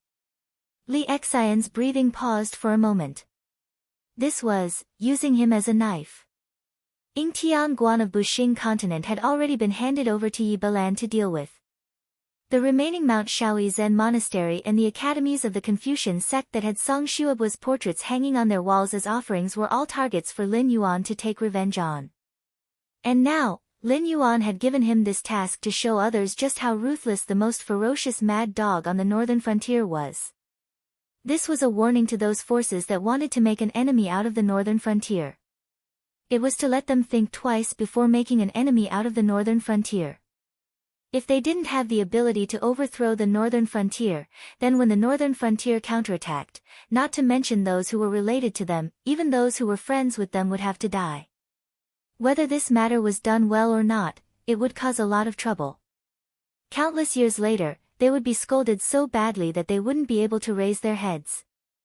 Then could they not do it? That was fine.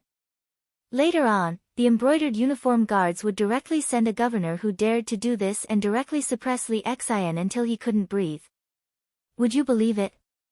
The northern frontier lacked everything now, but it didn't lack capable people. There were many people who were willing to be this mad dog. As for being scolded, would they be afraid of being scolded if they were already a mad dog? If they were really scolded, it would mean that they didn't kill enough, didn't punish enough, and didn't do enough.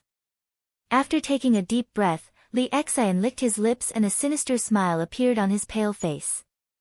He said in a cold voice, by the decree of the Dragon King, during this holiday, this subordinate will definitely tell those forces that want to make an enemy out of the northern frontier what will happen to them if they fail to take action.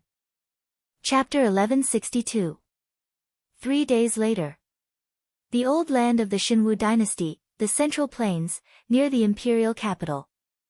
Yi Bailin, with his clothes torn and his weapons stained with blood, was riding on a green wolf in the Wisdom State. He looked gloomily in the direction of the Yingtian Temple. Of the 2,000 Yi Bailin riders, less than 1,000 had come to report, and most of them were injured.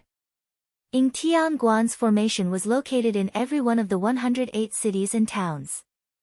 In order to remove these formation cores, Yi Buhuan's cavalry used all means possible to find out the location of the formation cores within 3 days.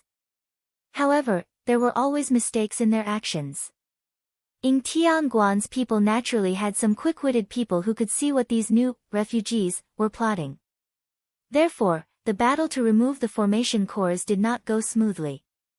Fortunately, it was still completed in the end. Bureau Chief, the Yingtian Temple must have received the news. Even if we did it cleanly, the formation eyes can't be hidden. At the moment, the Yingtian Temple should have gathered their disciples from all over the country. Maybe they have borrowed some masters from their friends. Can we really slaughter the Yingtian Temple with just the few of us? One of Yi Bailin's riders rode his horse to Yi Bailin's side. With a simple and honest face, he smiled bitterly and said, "I'm not afraid of death. I'm just worried that if we don't complete the task given by the Dragon King, those little bastards of the genie guards will step on us." Yi Bailin silently wiped the blood off his saber and said slowly, "Who told you that I expect you to slaughter the Yingtian Temple?" But, Yi Bailin's rider was slightly startled and said with a simple face, "We only have so many brothers. Could it be that the bureau chief has asked for other reinforcements?" "No reinforcements, but we do have evil spirits." Yi Bailin raised his saber and pointed at the gate of the Yingtian Temple.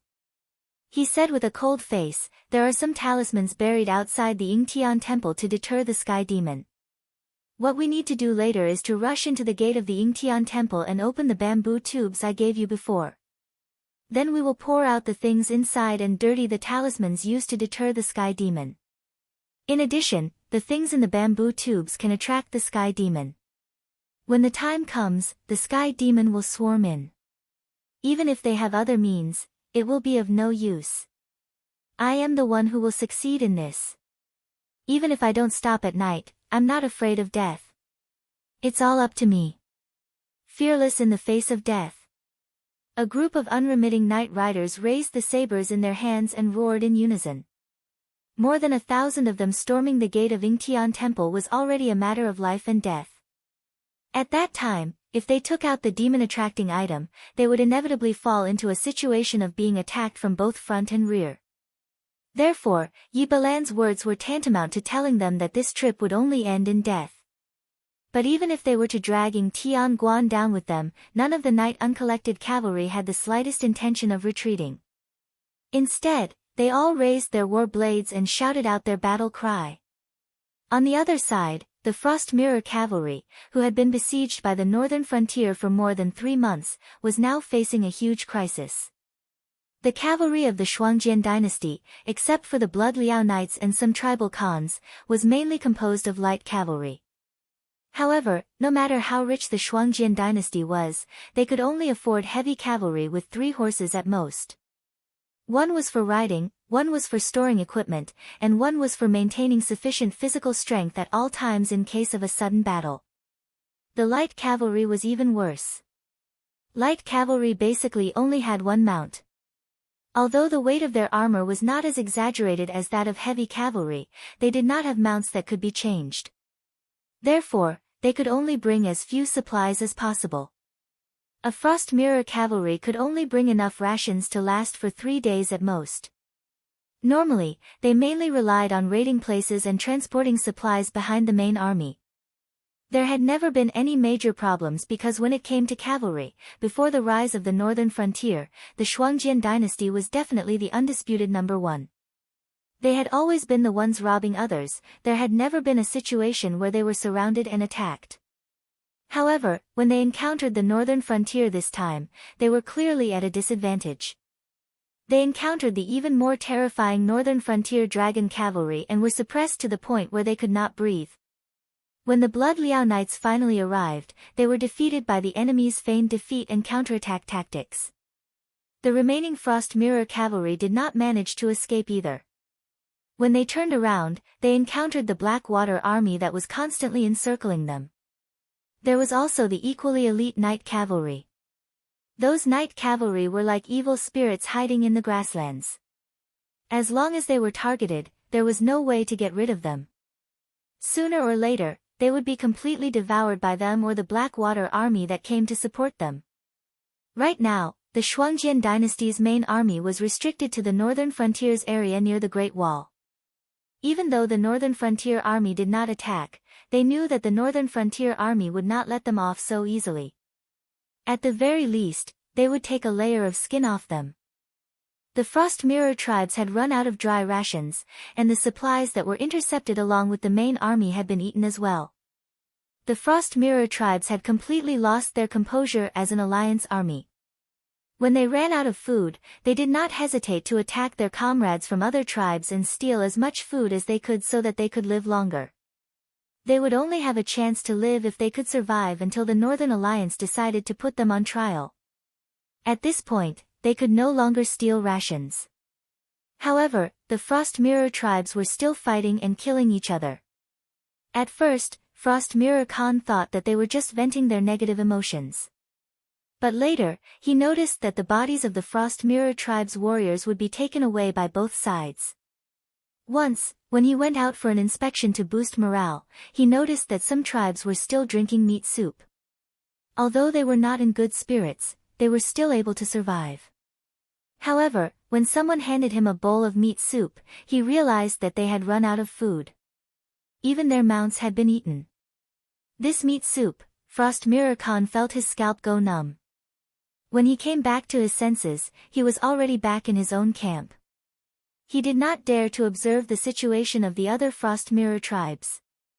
Those were no longer human. They were a bunch of monsters in human skin. What was the Northern Frontier Army trying to do? Why did they treat them like this? They were going to die anyway. Why couldn't they just give them a quick death? Frost Mirror Khan held his head in pain and said with a sorrowful face, "I can't take it anymore. I can't live like this anymore. Men, go to the northern frontier Great Wall and announce that this king wants to see the Black Jiao. If the Black Jiao doesn't want to see him, then Li Zhong can. This king wants to ask them what they want to let us go." Chapter 1163. Northern Frontier Prince's Mansion, Conference Hall. Li Zhong slowly put down the teacup in his hand and said with a mocking look, "Who has the time to meet them? I think this old dog is really shameless. He has been forced into such a desperate situation, but he is still hoping for a way out. If I were in such a situation, I would have killed myself to avoid being humiliated. What a shame, to be the emperor of a dynasty." "You can't say that."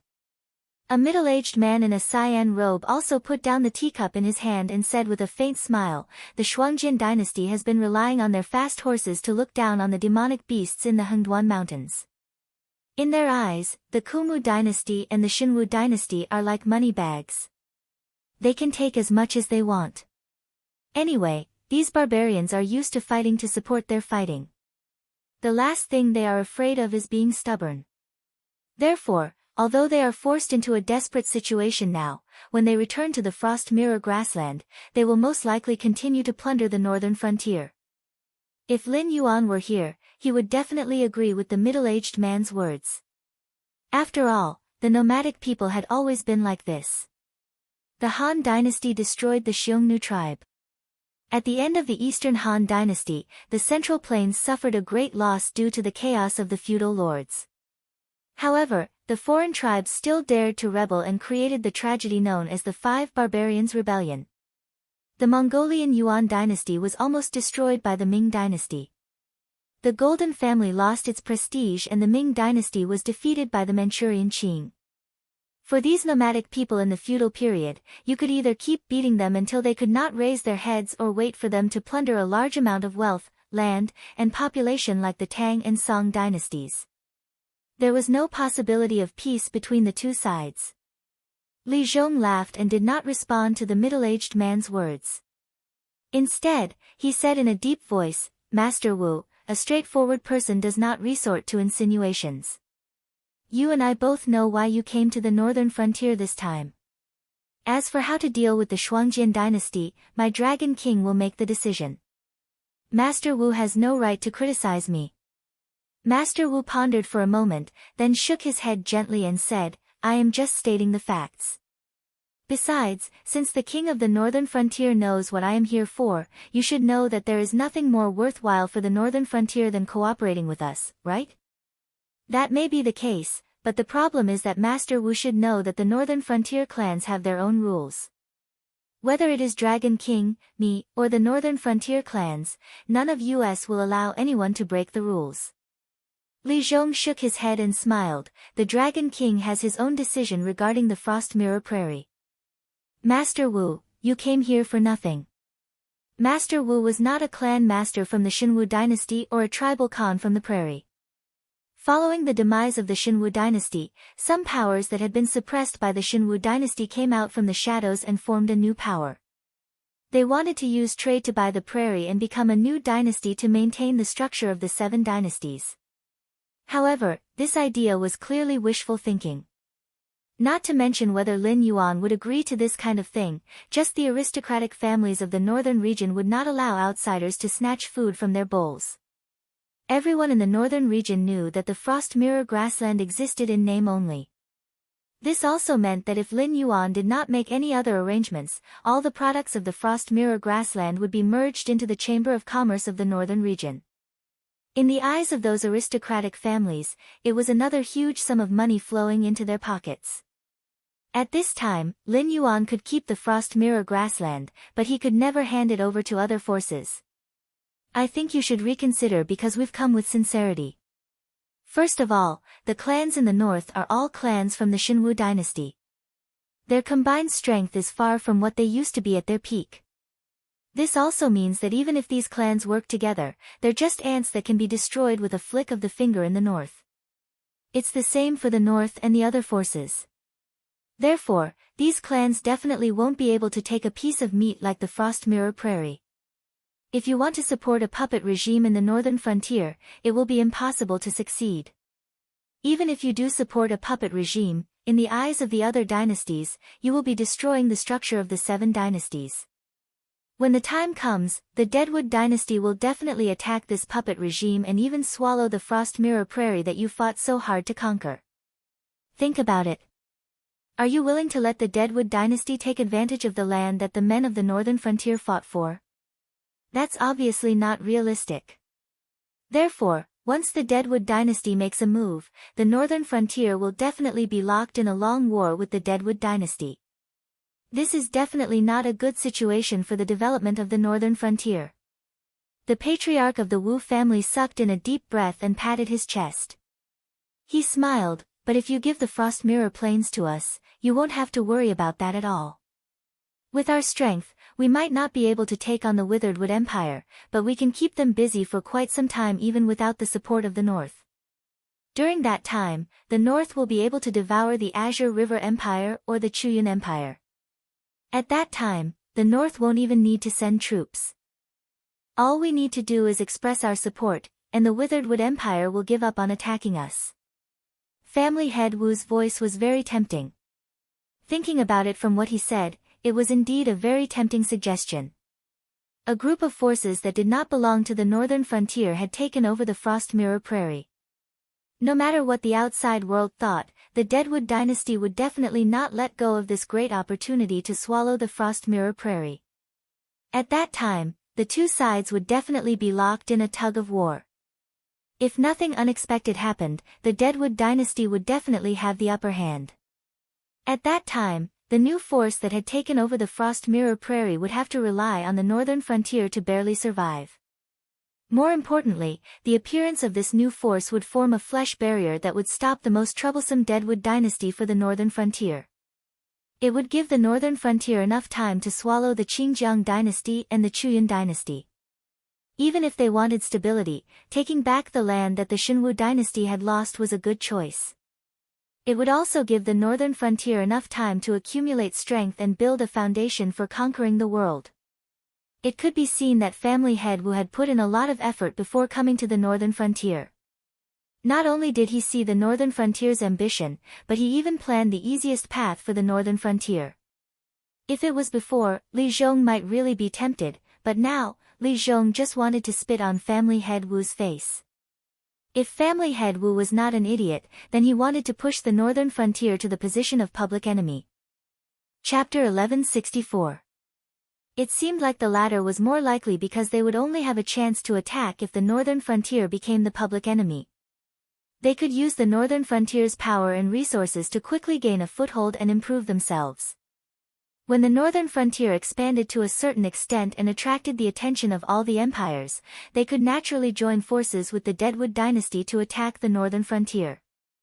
They could also use the geographical advantage of being close to the northern frontier to devour a large amount of resources from the northern frontier to fatten themselves up. Li Zhong picked up the teacup next to him and squinted at Master Wu. He didn't say anything. Master Wu paused for a moment. He seemed to be thinking about where he had gone wrong. Then, his expression changed slightly. He cupped his hands at Li Zhong and said, "If the Northern Frontier King doesn't believe in our sincerity, we can use the Northern Frontier's name. If the Northern Frontier becomes the public enemy of all the empires, we won't be able to escape. Also, I can guarantee that all the benefits we get from the Frost Mirror grassland will be given to you for free, except for the resources necessary for development. In exchange for the protection of the Northern Frontier." At this point, he revealed a warm smile and added, "We are really sincere." Li Zhong was still looking at Master Wu. After 2 breaths, he said with a fake smile, "I've said that the Dragon King has other plans for the Frost Mirror grassland. Even if I promise you, it's another matter whether I can do it or not. Therefore, Master Wu, you're destined to come here for nothing." Master Wu's expression changed suddenly. No matter what he said, he still wouldn't listen. He came here with a mission. If he couldn't persuade Li Zhong to give up the Frost Mirror grassland, he didn't even dare to think about what would happen to him after he reported back. "Let's not talk about this anymore." Li Zhong smiled and waved his hand, saying, "Wu family head's sincerity, I have indeed seen it. However, I also have my own difficulties. Wu family head should be clear about this, right?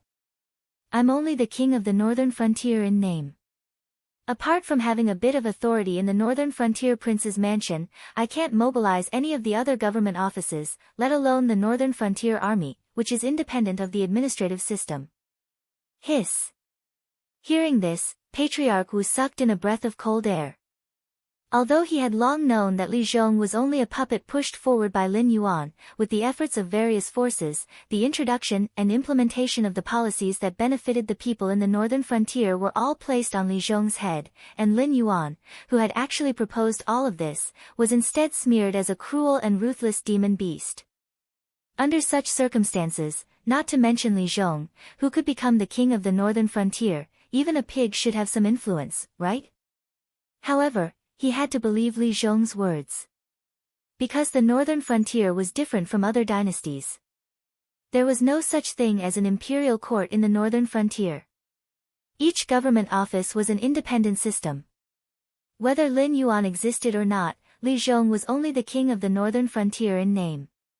He only had the power to approve the proposals of other government offices, reject the proposals, and let them reconsider.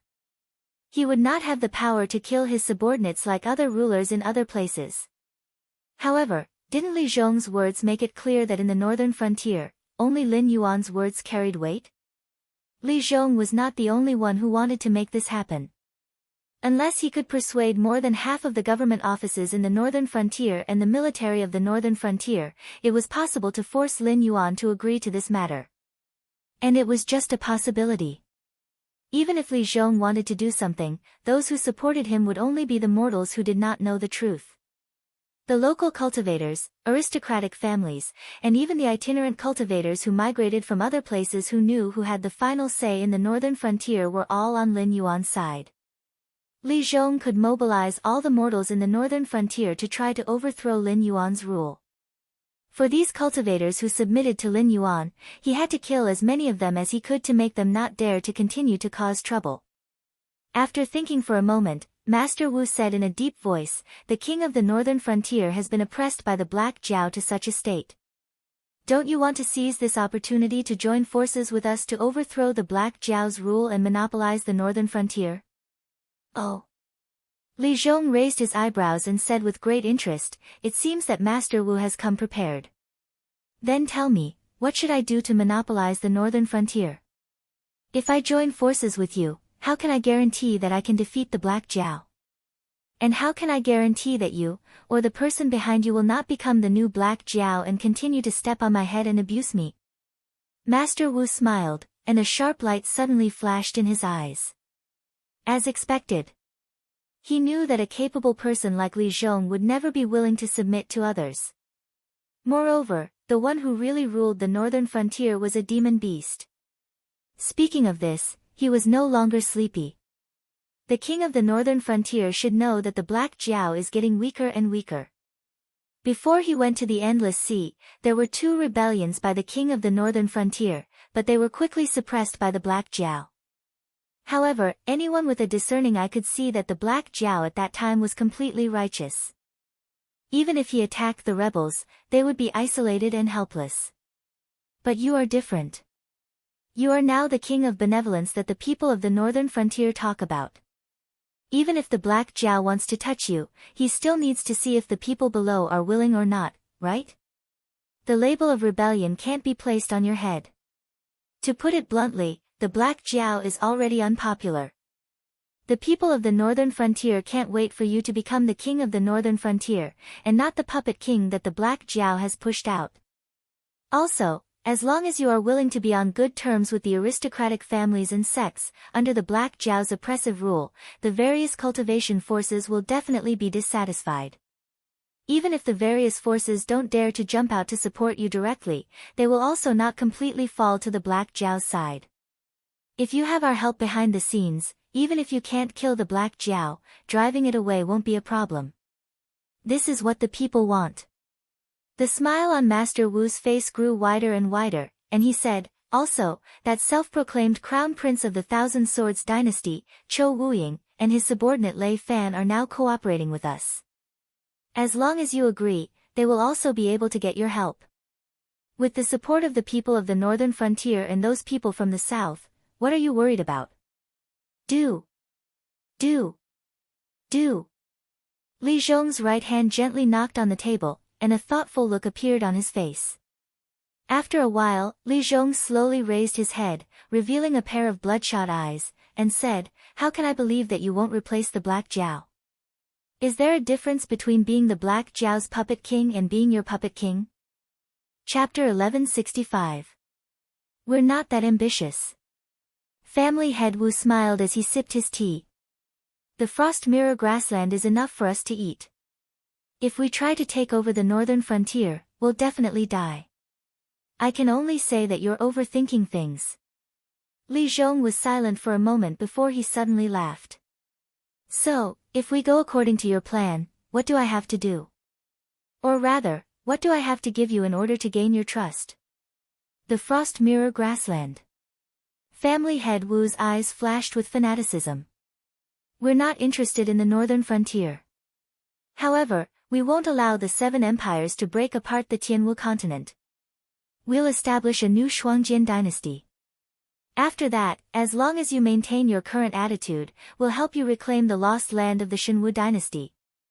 He paused for a moment as he restrained the fanaticism in his eyes. You just have to convince Black Jiao to hand the frost mirror grassland over to us. If possible, we also hope to obtain the results of the Northern Frontier's Ministry of Works. Whether it's manpower or materials, we're confident that we won't lose to the Northern Frontier. As long as you help us obtain the results of the Northern Frontier's Ministry of Works research, we'll be able to produce a large amount of related equipment very quickly. This will be extremely beneficial to you. The Northern Frontier's Ministry of Works, Li Zhong's expression suddenly became strange.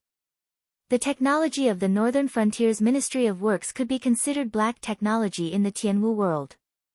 It was several levels ahead of the other empires' technology, and even the Heavenly Gates technology. After all, it was a concept that Lin Yuan had brought over from his previous world. It completely abandoned the rigid requirements of the user's strength. The equipment produced by the Northern Frontier's Ministry of Works could easily kill a cultivator if they were caught off guard. It was just like the battle at the Great Wall of the Northern Frontier.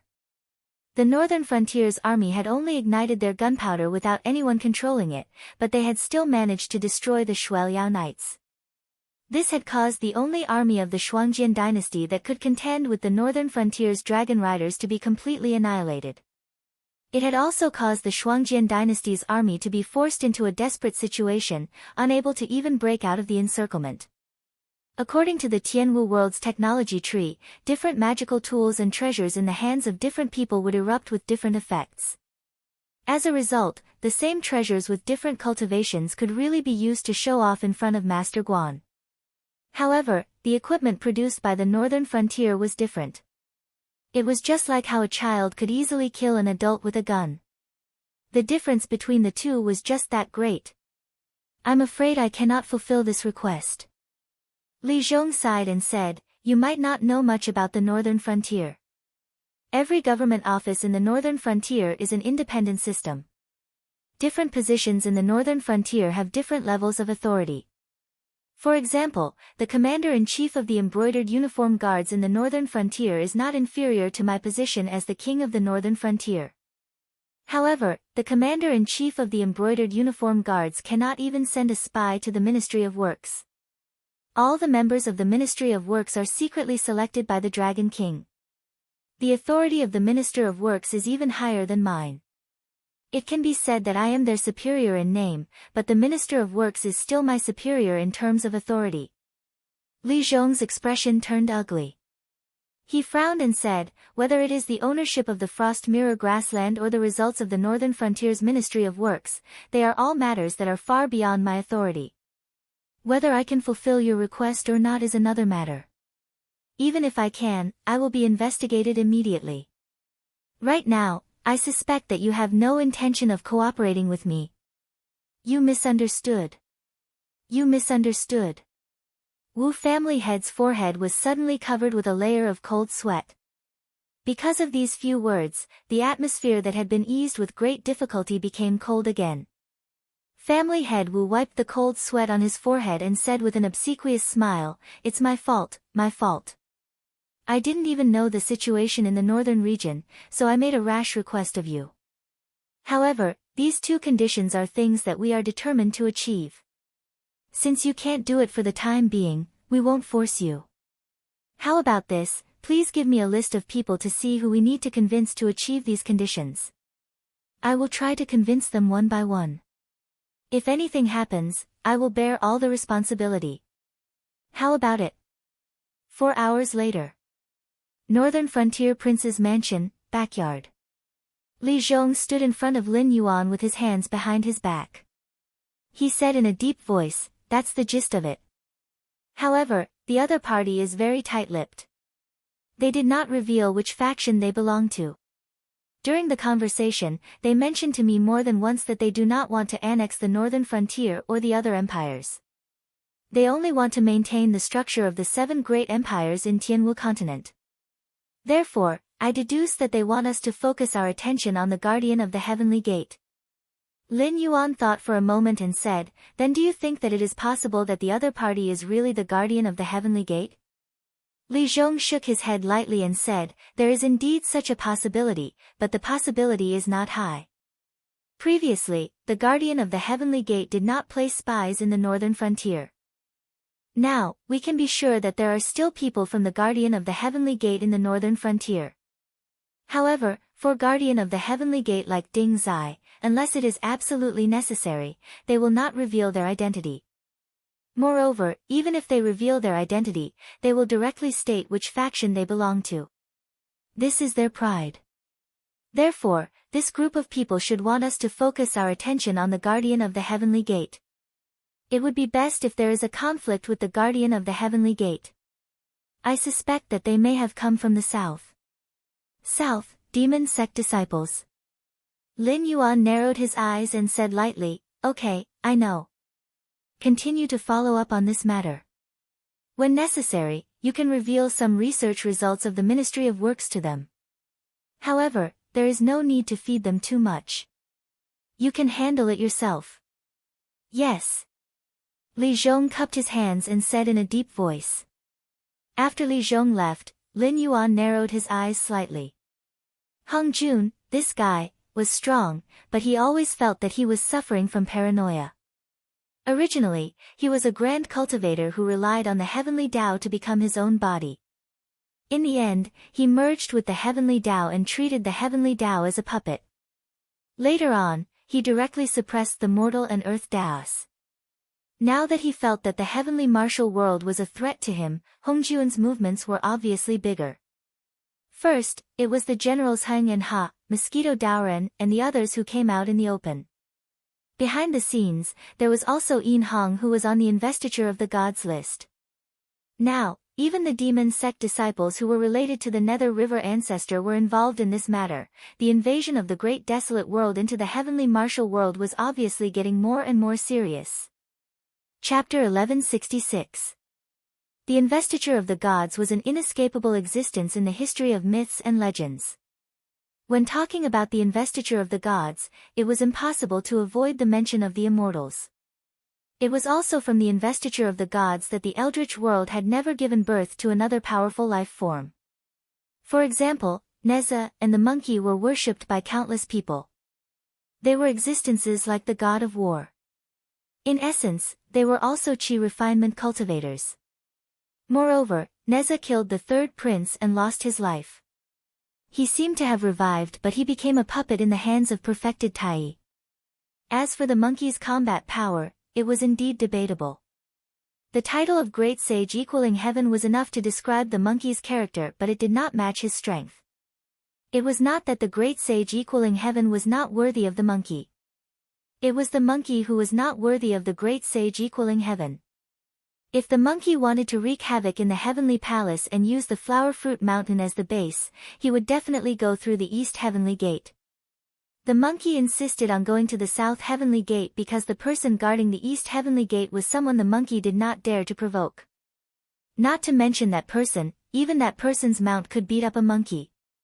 The Grand Saint of Nine Spirits was that person's mount. According to the records in the Taoist books, a roar from the nine-headed lion could open the Hell's Gate. In the journey to the west, the Grand Saint of Nine Spirits also roared. He was an existence that could reach the three sages and the nine springs. He was an unparalleled great demon that was respected by all kinds of lion demons as the ancestor. Compared to the monkey's self-titled Great Sage equaling heaven, the Grand Saint of Nine Spirits was undoubtedly more terrifying. In the original journey to the west, when the Grand Saint of Nine Spirits was a demon in the lower realm, he did indeed beat the monkey. To be precise, he beat the monkey and Monk San together. The monkey could not escape from the Grand Saint of Nine Spirits even if he did a somersault. The west heavenly gate led directly to the Spirit Mountain in the west. The person guarding it was either a Buddha or a Bodhisattva. Similarly, they were existences that the monkey could not afford to provoke. As for the person guarding the North Heavenly Gate, it was Great Emperor Zhenwu, the existence that was known as the Demon Buster Patriarch. Even if the Grand Supreme and Hung Jun were to fight and the deities wanted to go easy on the monkey, there was still a rule. Great Emperor Zhenwu could not beat the monkey. Great Emperor Zhenwu's face therefore, the monkey only dared to act impudently at the Southern Heavenly Gate. After all, although the Southern Heavenly Gate had many guardians, the strongest was still the Grand Supreme Elder. The journey to the west was a trap, and the Grand Supreme Elder's attitude towards the monkey had always been ambiguous. It was normal for him to turn a blind eye to it. As for the other guardians, regardless of whether the guardians of the Southern Heavenly Gate were the four heavenly kings or the mighty miracle god, the monkey still had the ability to break through. Furthermore, after breaking through the Southern Heavenly Gate, the monkey had sneaked all the way and was only intercepted outside the Lingxiao Palace. There was no uproar in heaven at all. Because of the investiture of the gods, there was the investiture of the gods' cataclysm. Countless people who faced the investiture of the gods died on the investiture of the gods' cataclysm, which led to the heavenly court. However, before Haotian's celestial court, there was another celestial court in the untainted world, which was established by the East Emperor Tai and Emperor Jun. It was also called the Ancient Celestial Court, the Ancient Demon Court, and the First Celestial Court. At its peak, it regarded the way of heaven as nothing. This also meant that when Emperor Jun and the East Emperor Tai were in charge of the untainted world, Hung Jun, Tao Ancestor, and the six destined sages all had to stand aside. What was more terrifying was that during the ancient demon court, the demon tribe was not the only dominant force. Another force that could compete with the ancient demon court was the 12 ancestors of sorcery and the ancient sorcerer tribe, which were formed by Pangu's essence and blood. The 12 ancestors of sorcery were the masters of the 12 great ways. When they joined forces to set up the 12 celestial demons formation, they could condense the real body of Pangu, which had the power to destroy the world. As a result, the demon tribe controlled the sky and the sorcerer tribe controlled the land, which almost divided the untainted world into two. At that time, the ancient demon court had 10 demon commanders, also known as the 10 demon kings and the 10 demon saints. In addition, there was a demon master Kuanpeng, who almost became one of the 6 destined sages. At the peak of the ancient demon court, any one of them was not inferior to the celestial court later. The sorcerer tribe and the demon tribe were so strong that Hung Jun had no choice but to use the power of the way of heaven to start the cultivation tribulation of the great war of the sorcerer tribe and the demon tribe. In addition to his series of calculations, he pushed the demon tribe to the bottom of the untainted world and almost destroyed the sorcerer tribe. If it were not for the protection of Empress Pingxin, who was formed by the primordial spirit of Hudu, who was schemed by Hung Jun, the sorcerer tribe would have been completely destroyed. Now, before Lin Yuan could figure out what was going on with the ancient demon court in the Tianwu world, he had encountered generals Heng, Ha and Yin Hong, who were listed on the investiture of the gods during the investiture of the gods' tribulation. All kinds of signs were reminding him that the heavenly court of the great desolate world had probably arranged many hidden hands in the Tianwu world, waiting to plot against him. It was hard to say what the background of the Wu family head and his gang, who claimed to be suppressed by Lei Qiusheng, were. But somehow, Lin Yuan felt that this gang had something to do with the celestial court of the untainted world. So, who is it? Lin Yuan closed his eyes slightly and quickly calculated in his mind. He went through the existence of the heavenly court god system one by one, but he still couldn't find any clues. At the very least, the information he had at hand couldn't confirm that the other party was related to the heavenly court, let alone analyze who the big boss of the heavenly court behind them was through this information. For the time being, Sanqing and Sanqing's disciples could be ruled out. Lin Yuan really did not believe that sect master Tong Tian would plot against Hung Jun, and Tai Shangdao ancestor would fall out with him directly. Only the primeval Lord of Heaven would be able to watch from the side. The main reason was that the primeval Lord of Heaven was not an honest person. Yin Shang. Suddenly, a light flashed in Lin Yuan's mind. In the investiture of God's cataclysm, there were not only disciples of the 3 religions who were on the list of gods. Not to mention generals like Heng and Ha in the mortal world, there were many people in the royal family of Yin Shang who were forcibly sent to the list of gods. To be precise, there were many people in the royal family of Yin Shang who were forcibly sent to the list of gods. To be precise, Ji Chang and GFA did not want to keep these traitors alive. Firstly, their identities would threaten their rule. Secondly, they were officials of Yin Shang who had betrayed DXIN. If they were allowed to live and spread the news, it would threaten the ruling position of the Zhou dynasty. Therefore, these traitors were basically killed by Jiang Zia and the father and son of the Ji family. After they were killed, they simply fabricated a few false images and bragged about them. Then, they became the loyal people who were killed by the tyrant. Many people said that changing history started from the Tang dynasty. In fact, it was not. Changing history had always been a bad habit of the Confucian sect. As the founder of the Confucian sect, the Zhou dynasty would certainly not lose this skill. For example, Baigan, who had the heart of 7 orifices, had a glorious and positive image in history. In fact, what Baigan did was really inhumane. Chapter 1167. Baigan was a member of the royal family of the Shang dynasty. When DXIN saw Baigan, he had to respectfully call him uncle. When he was young, he did not defeat DE and became a loser in the struggle for imperial power. However, the struggle for imperial power at that time was not as cruel as the struggle between father and son and brothers. Therefore, DE did not kill Baigan. Instead, he entrusted Baigan with an important task. Baigan was overjoyed at that time, thinking that he had finally killed De. Although he was not young anymore, he could still enjoy the supreme imperial power for the rest of his life. Therefore, he assisted Dxian with the heart of being a powerful minister. However, he did not expect that Dxian was even fiercer than his father.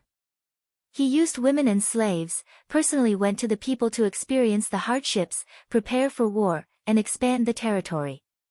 It could be said that there was nothing wrong in all aspects. However, Dxian broke the class structure and used a large number of talented people who were born as slaves, directly threatening the status of the aristocrats. In addition, he was strict with the law and emphasized that if the emperor violated the law, he would be punished the same as the common people. Not to mention that the punishment could not be imposed on the scholar officials, it was already good enough that he did not add a level to the crime of knowingly breaking the law. Therefore, Baigan did not do it.